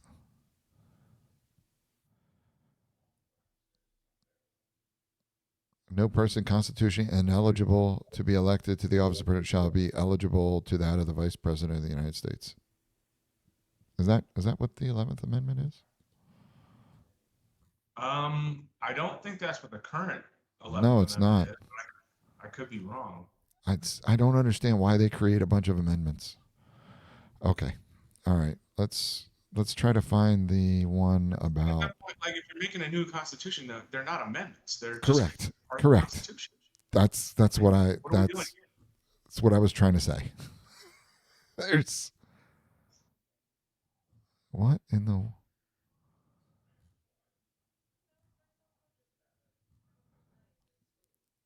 I would have Okay. liked to have been a fly on the wall, like when they were having this discussion, and see what their reasoning was for doing it this way.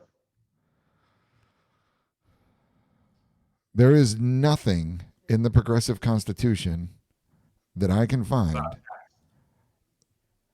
about taxes. which kind of doesn't, in a way, doesn't really surprise me. Wait a second. Okay, so that means that they have to have it. We must have skipped over it somewhere. We had to have. Just do a fine for tax and see how many. The unfortunate part is there's no. It doesn't. I don't have that ability. There's no find in this. Aren't you just in a browser? I'm in a browser with this. Yes. Why can't you just hit Control F?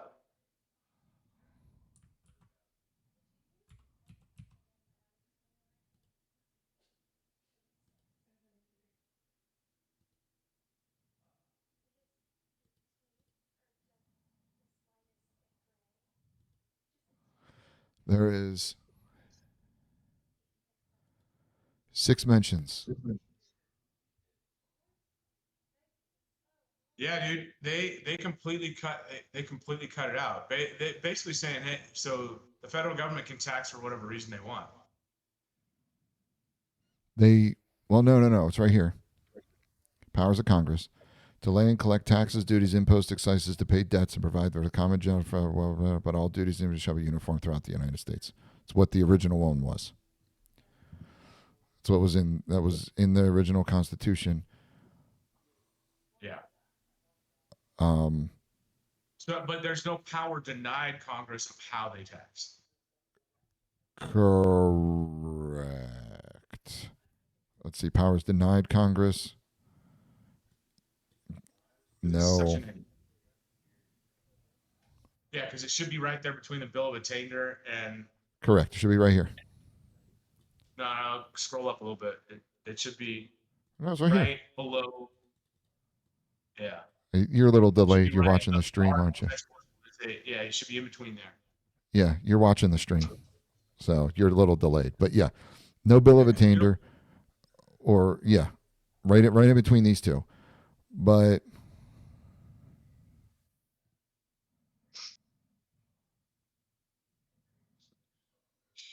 which yeah, I don't know. I'm not completely opposed to the idea of leaving it open ended, but at the same time, it's like yeah, there's letting people act, assuming people are going to act in good faith, and then there's like, okay, are we leaving this door too wide open for people to take advantage of it? yeah. So I mean, so no capitation or other direct tax or other direct. Man, the punctuation in the original Constitution is fantastic.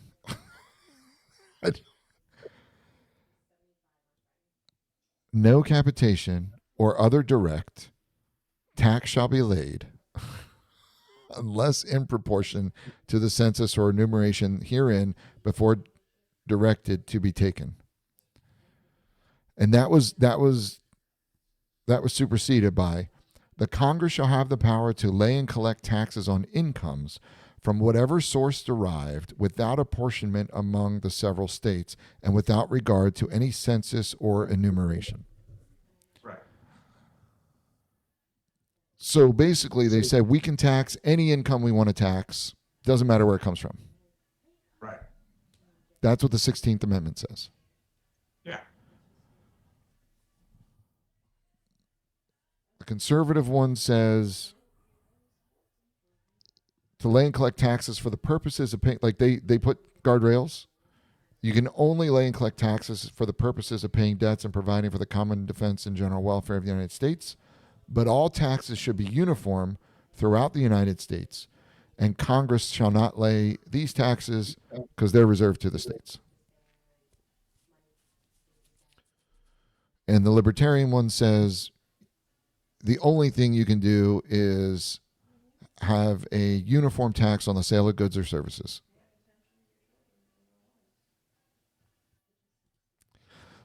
So like I said, I know we're going to have multiple conversations about this moving forward because taxes, how the government generates revenue is, I mean, you could do a lot of different things. You could impose taxes on states. You can impose taxes on the people. You can impose taxes on businesses, the individual. Like, there's many different ways you could do it. Property taxes. How do this? You know, do you dip into? Do you have the states collect it and then the states pay you? Yeah. So I think we'll need to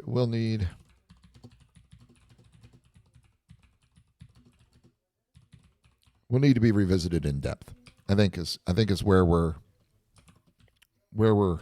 at with this, right? Yeah, because we're talking about the money, and the money is power. I mean, going back to your thing of like getting rid of the Department of Education. I mean, or any other federal agency that has billions of dollars to dole out. There's always strings attached with it. Like, you can have this money, but only if you do only if you do what I say. You know. Uh, And I guess another thing would be, what about um, if we're talking about universal health care or universal basic income or research or what the government doing things for the people, right. Roads. providing vaccines, providing all that stuff. Yeah. How do they collect money? How is the money obtained? Again, you go straight to the people, get it from the people, rely on that. Do you get it from 50 sources of income, make the states pay whatever? Um, and have the states, which I don't know that you want to get it. And I think there's a reason why they didn't give it to the states, because you're just asking for all kinds of bureaucracy by doing that. True. It's a lot easier for the government to go after the individual than it is a state. Yeah. Because the state has a lot more power. The IRS showing up at the state Capitol House is a lot different than an IRS agent showing up at your door saying we're going to audit you. Is it though? Well, I'm just saying, the states can withhold. The states don't have to pay. I mean, they had that problem before. Yeah. That's the reason why we have the Constitution. And that's what I'm saying, is that it's a lot easier to force an individual to pay with consequences than it is an entire state. Hmm. That's the point I'm trying to make. Oh yeah, no, you're right. But I mean, you take the states that pay more than they get back, versus the states that get more than they pay. So what, you have some states that go, yeah, I'm not paying you nothing. You owe me money. I filed my return. Give me my 20 billion. Yeah. Look at all these deductions I have. Mm-hmm. Yeah. No, You know how many kids I yeah, got? yeah, yeah, and we could go on talking about this for hours. Yes. I think we move on. Fine. I'm picking up what you're throwing down. No tax or duty should be laid on articles exported from any state. Duty. I don't have a problem with that. I don't think that's. So much between the states. And then I think there's something in the Interstate Commerce Clause that says that states can't lay taxes on goods or services that are between the states. Yeah, I think that is reasonable.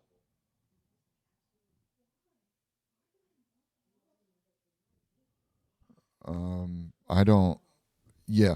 Okay. So let's just do this real quick in the conservative constitution, because we're going to keep going back here. Here's another amendment about search and seizure, and then we have the nobility. Then we have infringing the right to bear arms, discriminate based on race or other irrelevant. Oh wow. That's neither state, United States shall make or force any law which shall discriminate on the basis of race or other irrelevant characteristic. They just Who gets to decide what's irrelevant though? That's that's what I'm, that's an interesting choice of words. can, can I can I get some context here, please? Could you Right? provide me with the irrelevant characteristics to discriminate upon? In these things, I'm just like, what were y'all thinking? Um, State, United States should deprive any person within their jurisdiction of life, liberty, property without the due process. All the trial of all crimes, except in case of impeachment, shall be by jury. Q shall enjoy the right to a speedy and public trial, an impartial jury of the state to be informed. Da da da da da. No person shall be. This is double jeopardy, excessive bail, and then we have the enumerations. Okay.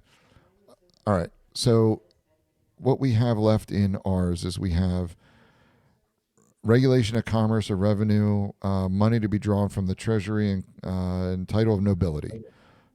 So these are the other ones in Congress that we have in here. I don't. Okay. No tax or duty shall be. Wait a second. Yeah. So this is the next one for. So the conservative constitution is going to get hairy from here on. Libertarian. They have Maybe we should just ignore it. do No what? more conservative constitution. No more conservative constitution. They're operators. Yeah. Well, I mean, I could go back and find the part, but they have like whole section. Like I had to go back and find the one about taxes. I mean, I'll do that while we talk about it. But shall be laid on articles from any state. Yeah, it's the same there. Okay, so the progressive didn't change this at all. Libertarian, no taxes shall be laid on articles exported from any state. They added or tribal lands to any other state or foreign country. So they're basically saying no tariffs, uh, no tariffs at all. Well, Because you can't lay tariffs between the states, but the technically you can. well, no, no, for no, no. stuff, You can't. you No, can no, get no, no. Tariffs aren't what's going out. They Tariffs could are stuff be. coming in. Our government can't put tariffs on stuff going out. They don't. They don't. Tariffs are for stuff that's being bought and brought in. Okay. Yeah. So, and that this doesn't change that. Let's see, 9. Okay. Okay, so this is we limit Congress's taxing power to a uniform tax on the sale of goods and services, a value added tax or a VAT, if you will, without allowing for income. Da da da da da da. Okay. Specify no mode of transportation beyond just vessels that can be taxed when traveling from one state to another. Wait a second. What's that from? Oh, okay. That's from the next one. So they don't. Yeah, they didn't. So I don't. No tax or duty should be laid on articles exported from any state or tribal lands. I mean, yeah, okay, you can put that there. But why would you specify to where it's going? Because this covers exported from any state. Anything that the state exports, period. Like it's covered. I can see adding tribal lands because tribal lands aren't a state, but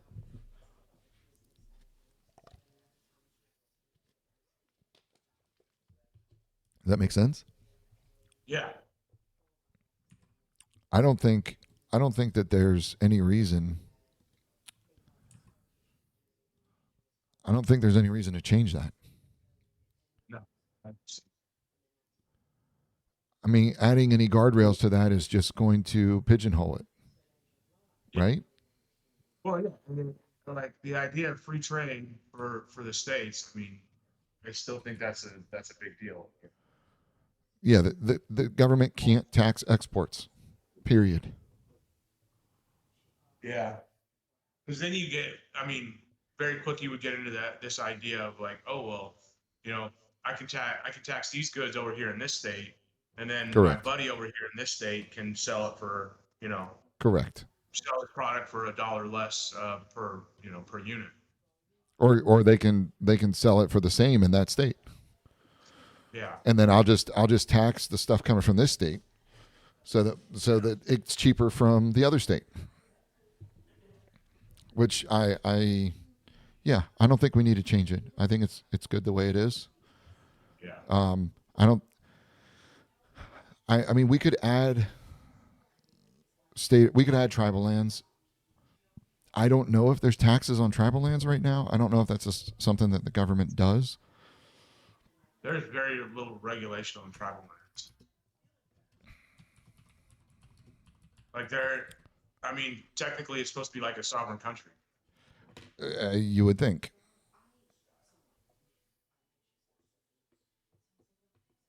I don't know. I don't. Well, like Yeah. for example, in California, they banned, they banned the flavored cigarettes and stuff like that, but you can still get them at there's a smoke shop at the casino, um, out close to mine, where they can sell them legally. Nice. Yeah. Okay, so now we have the.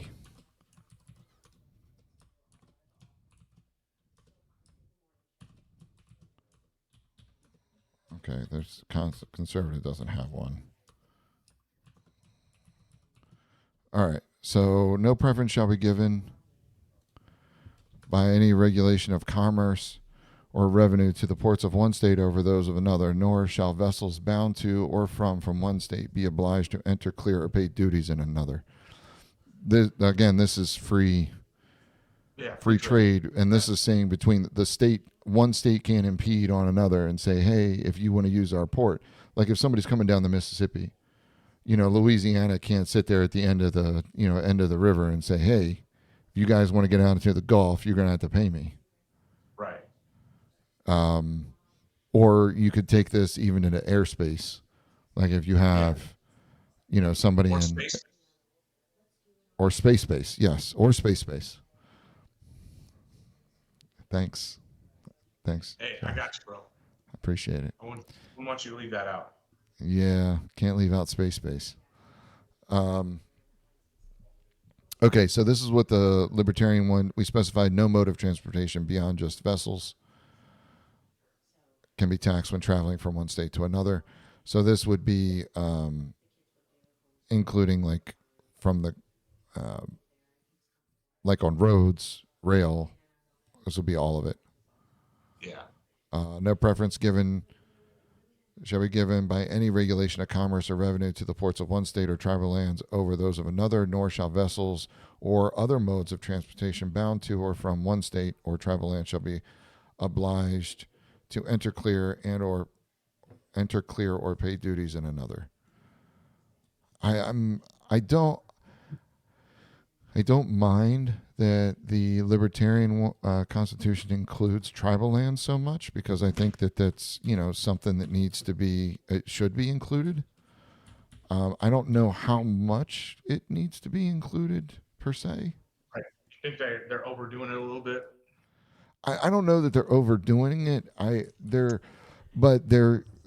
It's one of those things of, it's like you said, it's always been an assumed, or they have laws. They're just, because they're separate things. The states are separate from the tribal lands. They're just trying to include all parts of the U.S. Okay, so from what I'm seeing here,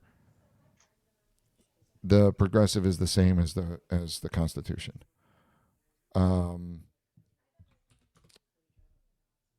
So I don't have a problem with the libertarian one. I don't know why you would say nor shall vessels or other modes of transportation. Why couldn't you say any mode of transportation bound to, like, you know what I mean? Why do you have to include vessels if you're saying all? Yeah.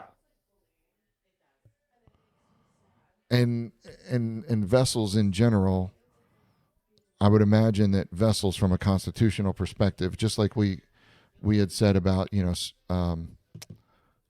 high seas, Mhm. the high seas kind of has been interpreted to mean air and space, from that perspective, maritime law. So vessels bound to or from one state be obliged to enter a clear. I don't, some of these clarifications, are they really needed? Like, I mean, I understand them, but Yeah. do we really need to be that clear? I'm gonna eat my words later when somebody's gonna sue because it doesn't say Right. Yeah. aircraft. So then a state's gonna start requiring all Always that aircraft guy, to. that person out there somewhere that's going to do that. So, yeah. Yeah. Well, I mean, But do you really want to write laws and rules for that guy? he is that guy. Yeah. Right. I don't know that there needs to be any change in that, but we will.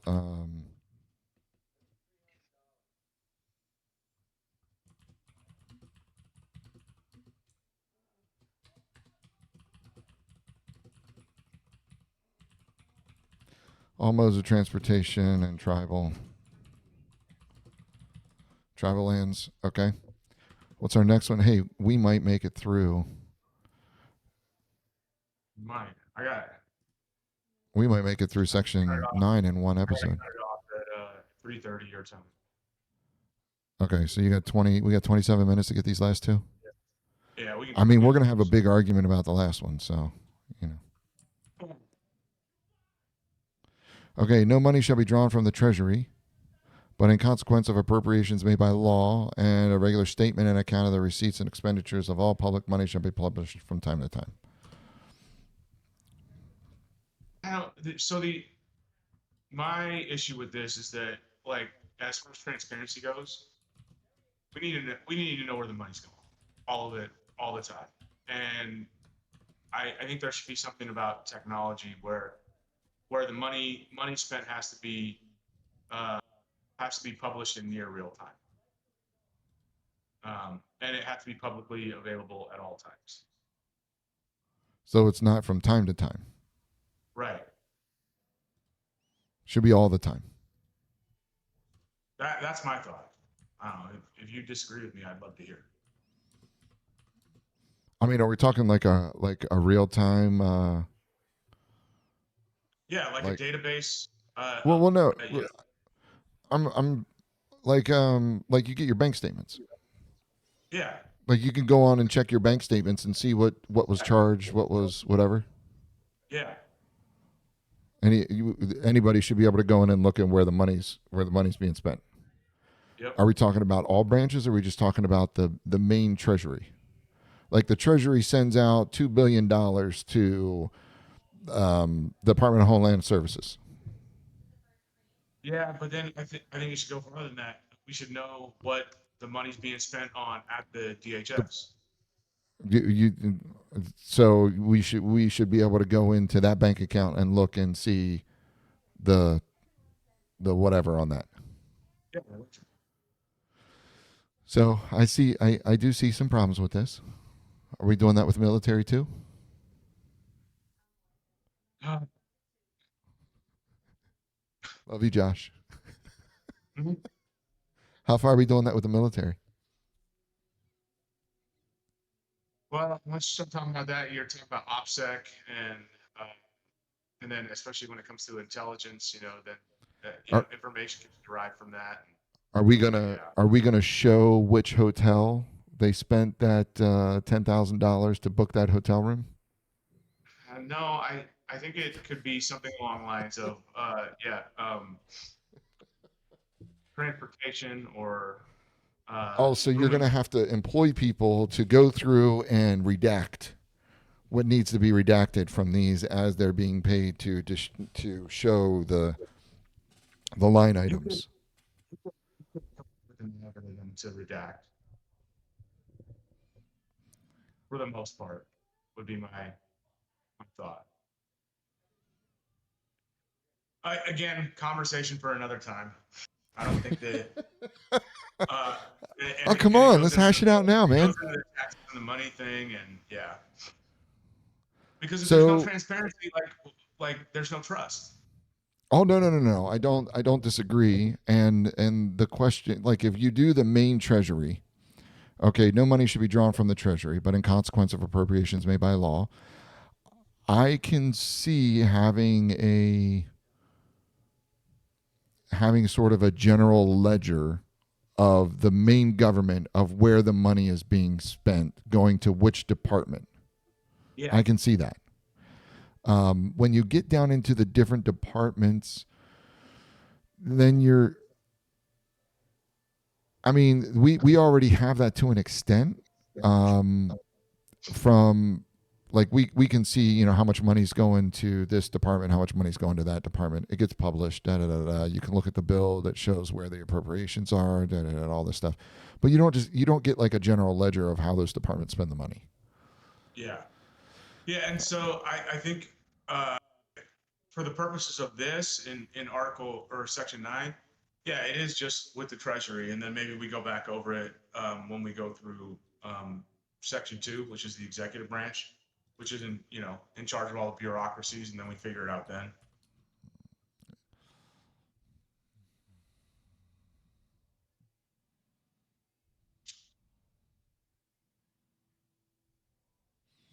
So the libertarian. Okay, so let me find the conservative one. Oh, good God. Okay, I don't think that there's. Yeah, that's all. Okay, so here's the Board of Treasury.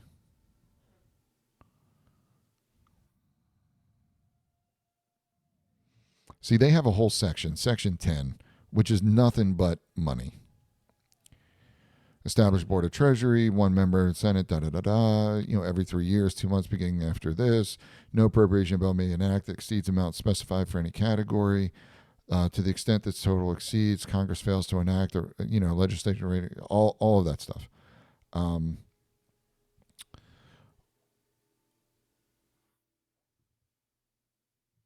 See, and this is.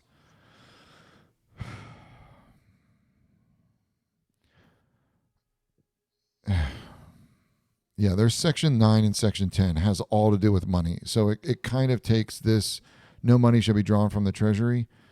It kind of takes and expands on that kind of to the nth degree because that's where a lot of people have problems with it. Spend money for purpose of promoting national, not local interests in the United States, providing and accept according to blah, blah, blah, blah, blah, blah, blah, blah, blah. No appropriation of money or provision of other public benefit shall be conditioned on the waiver of any constitutional right, except insofar as such condition is necessary and proper for achieving the purpose of that benefit. It's so funny. Hey, you can infringe on any constitutional right except when it's necessary. I don't. Except, and who decides when it's necessary? Except when we have to. Yeah.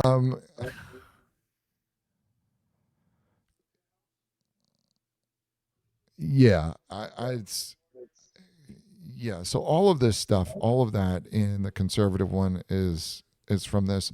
If you look at what the whatever these people are, the libertarian one, they put in here, no money should be drawn from Treasury, but in consequence of appropriations made by law, all such appropriations to expire after 2 years.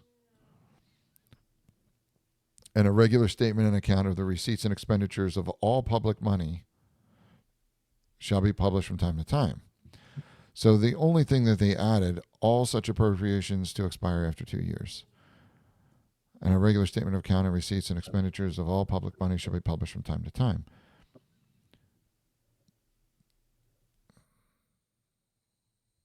So all they added was the appropriations expire after 2 years.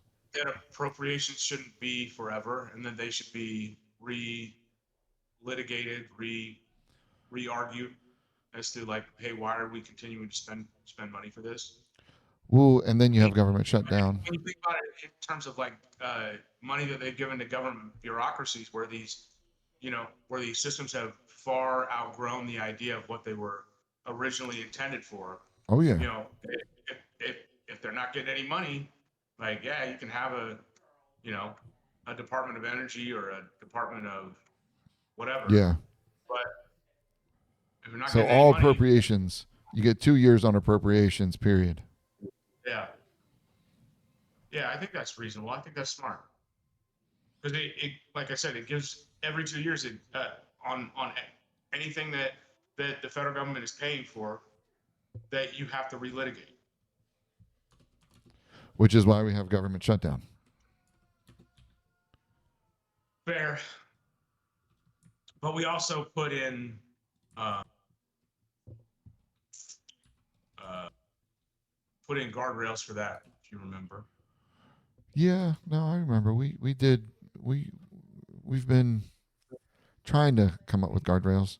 All right, Yeah. I think we got. We're gonna have to touch on the money. So we're looking at these four sections right here. The four, Yeah. not sections. Sorry, the four parts, the four clauses that they have here. This is all to deal with money. This is all taxes, interstate taxes, regulation of commerce, and money. So it's all money. That's what all that is, and we could even we could even look at more stuff in there about what constitutes being able to put a tariff on and all that type of stuff. But we're going to step away from the money real quick, and we're going to get into this wonderful thing of the nobility title, the nobility clause. I think is what it is. Is that what it is? Foreign emoluments clause. Foreign emoluments.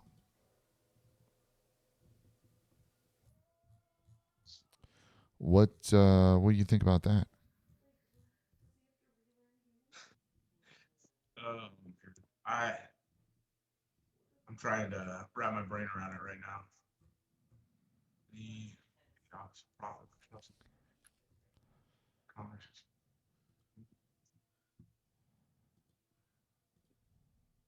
What do you think about it? I'm trying to understand it. It's not.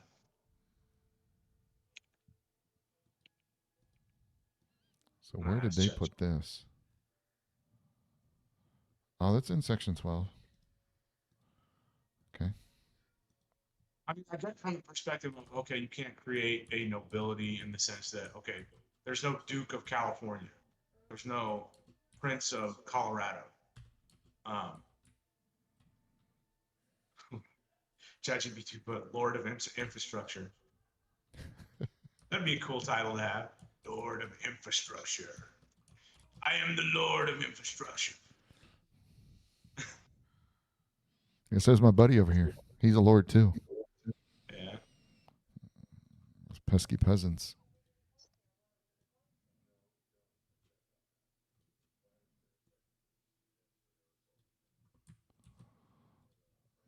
Oops. Okay. This is an important word, emoluments. It's the emoluments clause.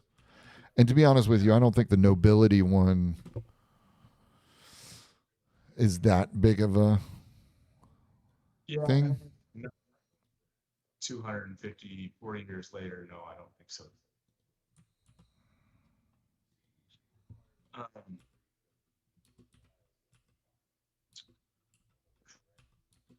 I mean, I get why they did it in 1787. That makes sense. Uh, but I don't really know if it's relevant today. And we end up creating our own sort of ideas of nobility uh, in today's world, anyways. People look at Hollywood celebrities and they actually want to know what they think. Like they're somehow better than us. So it's not so the emoluments clause is not just about getting titles. No, it's about getting paid. Correct. It's about foreign governments buying things for people, right? Right. Yeah. I mean, on a business level, it's the it's like the ethical clauses that a lot of companies put in, where you can't take gifts, or you can only take a certain amount from vendors or third parties that are trying to sell you stuff. So we want to give a little history on this, right? So You can.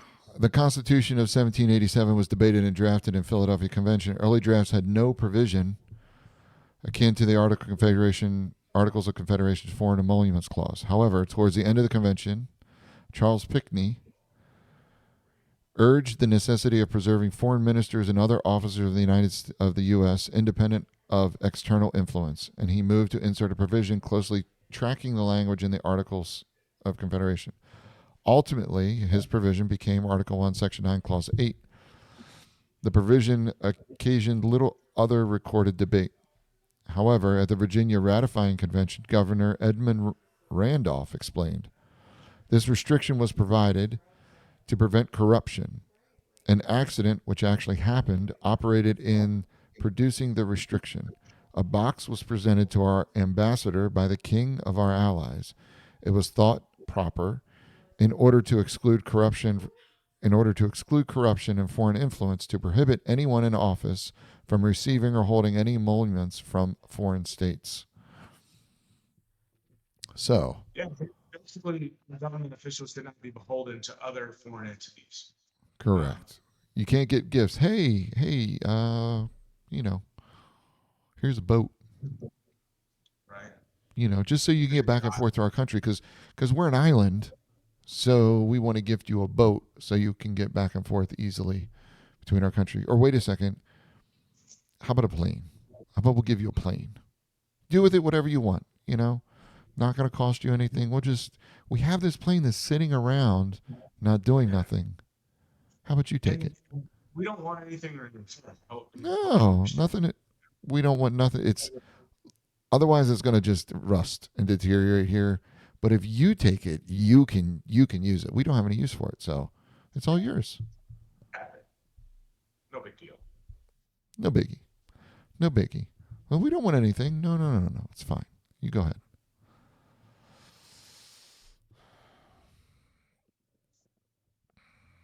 Yeah, I think that should just stay. At least the emoluments should stay. I don't know about the nobility thing.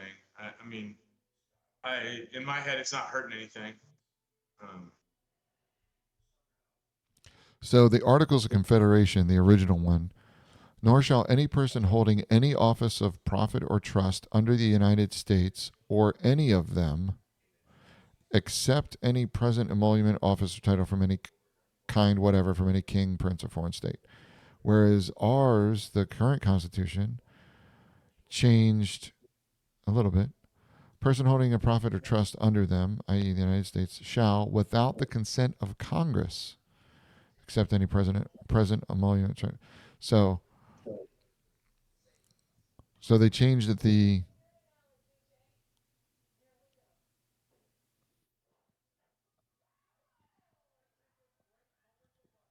So you could get consent from Congress to accept it.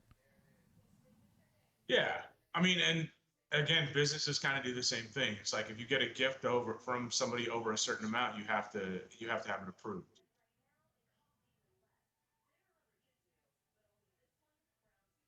Not that anybody actually follows that. People are getting kickbacks all the time.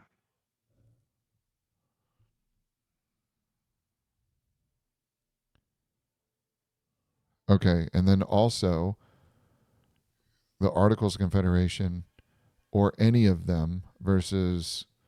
So this would apply to or trust under the United States or any of them. So this one, the Articles of Confederation, could fall to the states, whereas this our current one does not necessarily fall to states.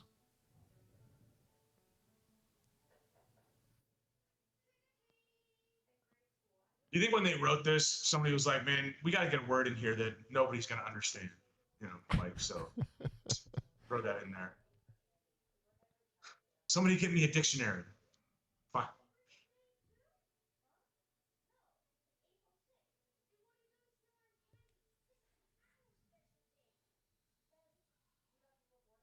What did the other constitutions do with this one?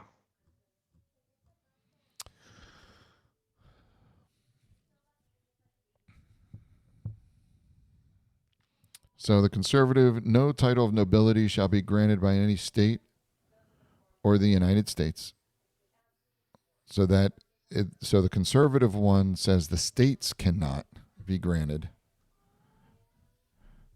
So the states can't grant titles of nobility either, to whereas the original Constitution says just the United States. Let's see. And no person holding any office of profit or trust under them shall, without the consent of Congress, accept any gift. They change present to gift. Payment for service, office, or title. So they changed emolument to payment for services. Office or title of any kind, whatever, from any foreign state. So they got rid of from any king or prince, just says from a foreign state. That's what conservatives did. Libertarian, Yeah. do what? Oh, I was just saying, I'm looking at these. I really don't have a horse in this race. I kind of feel like, you know, don't, as long as it says, hey, don't take any bribes. Like, let's try to avoid corruption where we can. Well, this is interesting. The progressive one just names people. So the conservative one changed a couple of the words to make them more readable. Rather than present, they say gift. Rather than emolument, they say payment for service.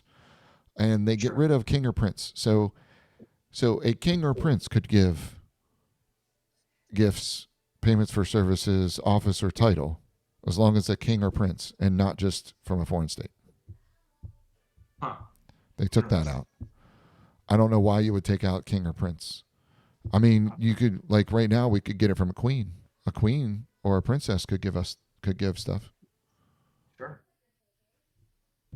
Um, let's go find us a rich queen. Yeah. So the libertarian one doesn't do anything. The libertarian one doesn't change a single thing.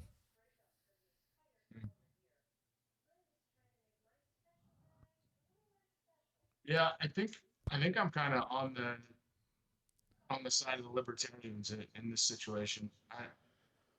Well, I wait a don't think second. We didn't get the progressives. My bad. The progressives, they call out everything's the same except for,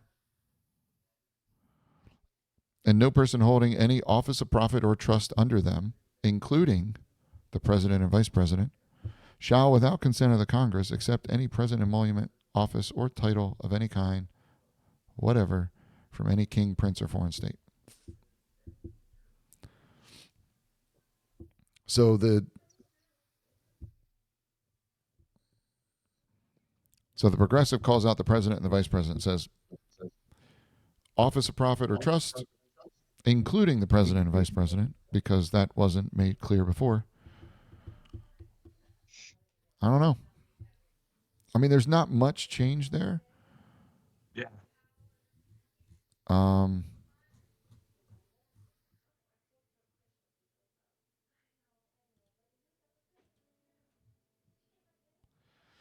1966 Congress enacted the Foreign Gifts and Decorations Act. Act provides elected and appointed officials and employees of the United States government with concrete guidance in regard to the receipt of gifts from foreign governments. Although there have been a few exceptional cases, primarily relating to President Obama's Nobel Prize and federal employees working for foreign government universities, in general, over the last half century, there has been little need for the judiciary or others to expound on the Constitution's Foreign Emoluments Clause. There has been little need because in most cases the property of the foreign gifts is now tested by a detailed modern federal statute rather than the more than 200-year-old obscure foreign emoluments clause. Recently, the foreign emoluments clause has enjoyed a surprisingly intellectual revival. Okay, so they passed the Foreign Gifts and Decorations Act in 1966. which gives a little more clarity. Yeah. Oh my gosh.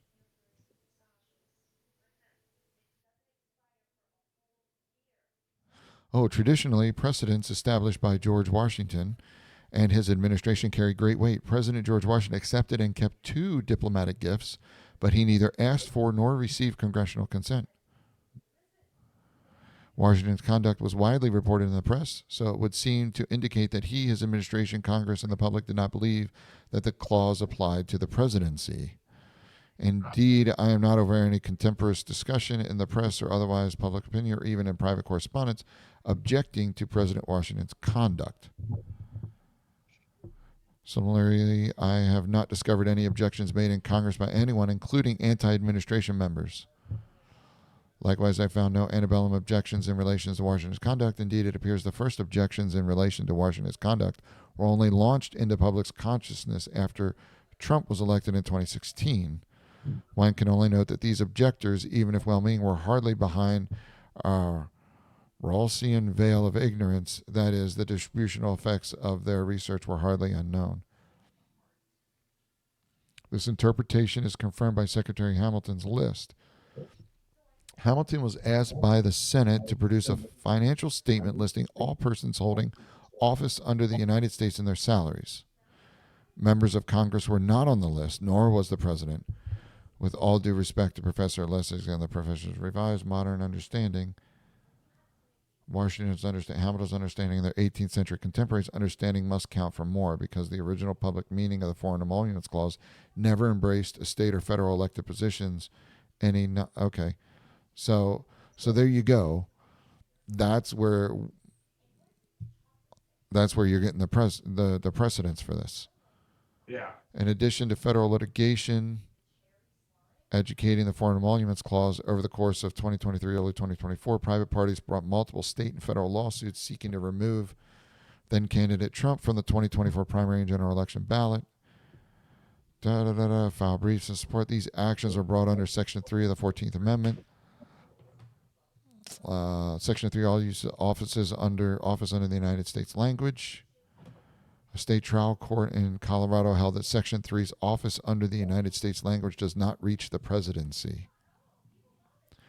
Trial court's decision was reversed by the Colorado Supreme Court, was subsequently reversed on other grounds by the Supreme Court of the United States. As a result, the state's trial court's decision remains good, pervasive case law, albeit as a trial court decision. It is not a binding precedent in Colorado or elsewhere. Okay. So they're saying that it's not. So this goes to the thing of they're not elected officials, but appointed officials. Interesting. Well, then I guess add it in there. I think it should be for elected officials too. Like, I mean, our elected officials should be above reproach in that sense. Okay, let's see. Okay, Foreign Gifts and Decorations Act is a law that regulates acceptance, retention, and disposition of gifts and decorations from foreign governments or U.S. government employees, including members of Congress, their spouses, dependents. The act prohibits employees from requesting or encouraging such gifts and requires that any gifts above a certain minimal value be turned over to the government.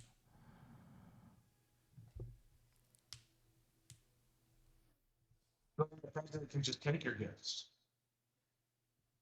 Violations of that can result in civil action by the Attorney General with penalties up to the retail value of the gift plus $5,000.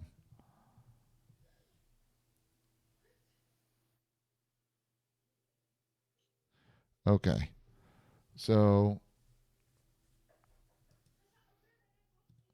this is interesting. Okay, for the purpose of this section, an employee, an expert or consultant under this, an individual employed by or occupying an office or position in the government of a territory, a member of Congress, so it does not include the president. Does not include the president or the vice president. Gotcha.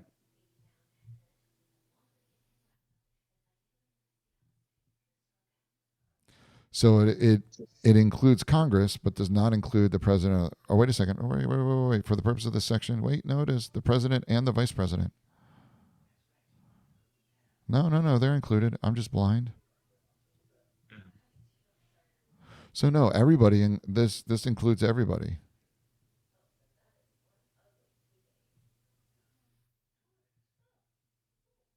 Yep.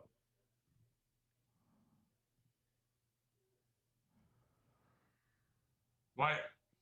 What are you thinking here? Like, why? I feel like you're trying to go somewhere with this. I'm just wondering where. I'm not trying to go anywhere. I'm wondering, like, okay, so we're gonna have this happen, and I know you got to get out of here.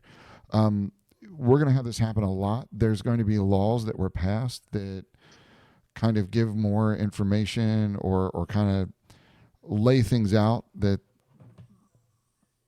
does not. Well, we understand the legal precedents for the historical significance of. I think is maybe what you're trying to say. Do what? That we don't that you and I don't necessarily understand the legal precedents or the historical significance of. Yeah, well, I mean, if you look at it, we have a law in the books that has, a U.S. code about receipt and disposition of foreign gifts and decorations. And we're going to have this a lot in a lot of things from a constitutional perspective. That when we're writing the Constitution, there's going to be things that already give more detail as far as what happens to those things.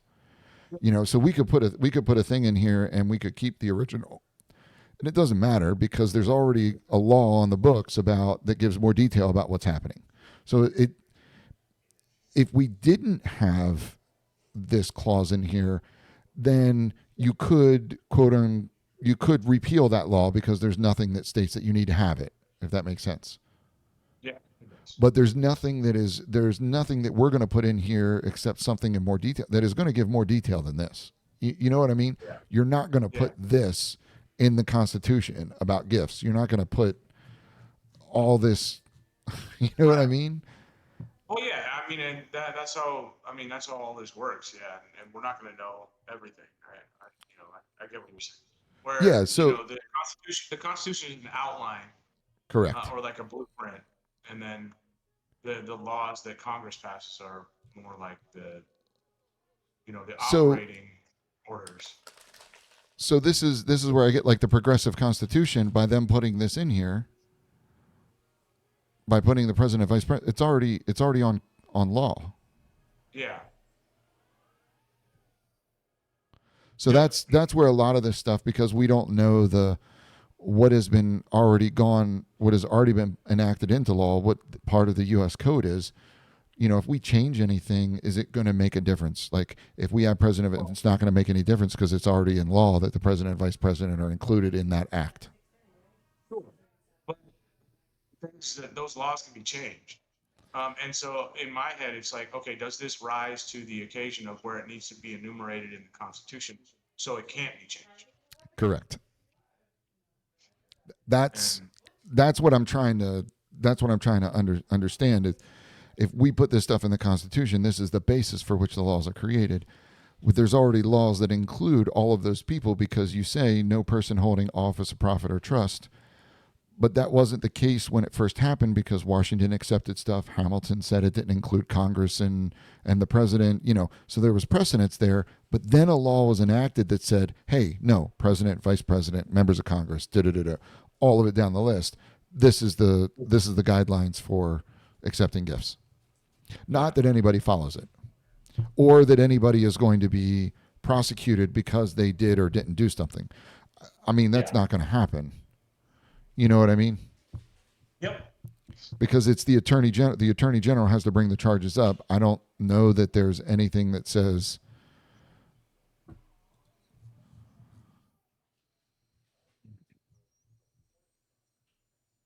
You know what I mean? The attorney general may bring civil action in any district court against any employee who knowingly solicits or accepts a gift from a foreign government not consented to by this section who fails to deposit or report such gift as required by this section. Yeah. In my head, dude, it's a wash. I think you keep it the same. Yeah. That's what I'm trying to say here is we can keep it the way it is. It's not going to change anything. Yeah. Even if you put including the president and vice president. Yep.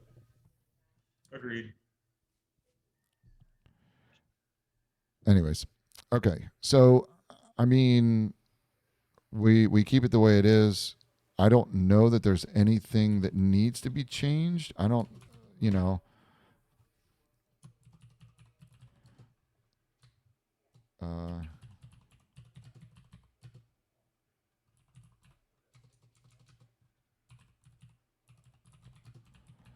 Include all government positions held the same standards. Other than that, I don't think that there's much else on that. And I believe that ends our. Yep. Section 9. We got through section 9, bud. Yeah. The only thing I would say, and maybe we just hit it at the beginning next week, is is there anything that we can think of that should be in here that's not mentioned at all? That's denied Congress, and this is where, if when we have we have more time. I know, like this, they put in the Libertarians put in no law varying the compensation for services of the senators of representatives shall take effect until elected representatives have intervened, which is the compensation amendment. Like there's going to be. We'll definitely look at the amendments and put them in where they quote unquote go, or we just have the bill of, have another section with the Bill of Rights, like what the people are afforded or something like that. Or put them where appropriate. It's a section, maybe a section, rights reserved for the people. Yeah. So, but yeah, I don't, powers denied states, like we're on the section 10. The conservative one has all of the Bill of Rights, like stuff in there. And then it has the enumeration of constitutional rights. And then they go on to section 13, which is their state. So that's what I'm saying. I think we need to get through what the actual Constitution is. And then once we're done with the original body, we get into the amendments, and then we can start putting them where they need to be. And if we need to add or remove anything. But I don't know that there's necessarily anything we want to deny Congress. If there's more, I mean, you got to give it to them. Our founding fathers, they were pretty encompassing on a lot of things. The only thing would be technology or new stuff, but I don't know that you want to deny Congress the ability to regulate, or I don't know that there's anything in there, considering you have these 3 constitutions that don't add anything. You know what I mean? Yeah. But yeah, money's going to be a big one. We got to figure out the money, and we're going to have to add the amendments in here at some point. Yeah. So. All right. But this is a good one. One section in one episode. In one episode, that is nuts, Exciting isn't it? stuff. Yeah. I didn't know that we'd be able to do that. Yeah. After section 8 and 6 episodes on section 8. Right. I mean, heck, if we look at it, section 10's 3. It's only 3. It's only 3 clauses in section 10. So. And then, and then that is the end of Article 1. Sweet. Yep. So there's only 10 sections in Article 1. And then what we'll have to do is we'll go review the 3 constitutions and see if there's anything, like we got to do the money. We got to put the taxes and the money and all that stuff in there. And figure out if there's anything else. But I think then at that point it's Article 2. Executive branch. All right, I got to wrap it up, dude. All right, bud. I got to be somewhere. All right. Thanks everybody for joining us. Pleasure having y'all here, and we will see you next week. I think next week we should be on schedule next week. Yeah, should be. Thanks for February listening, 22nd. everybody. Thanks everybody for coming out. Appreciate it. Be kind to yourself and each other, and Make good choices. make good choices. Thanks everyone. See you later. Thanks, everybody.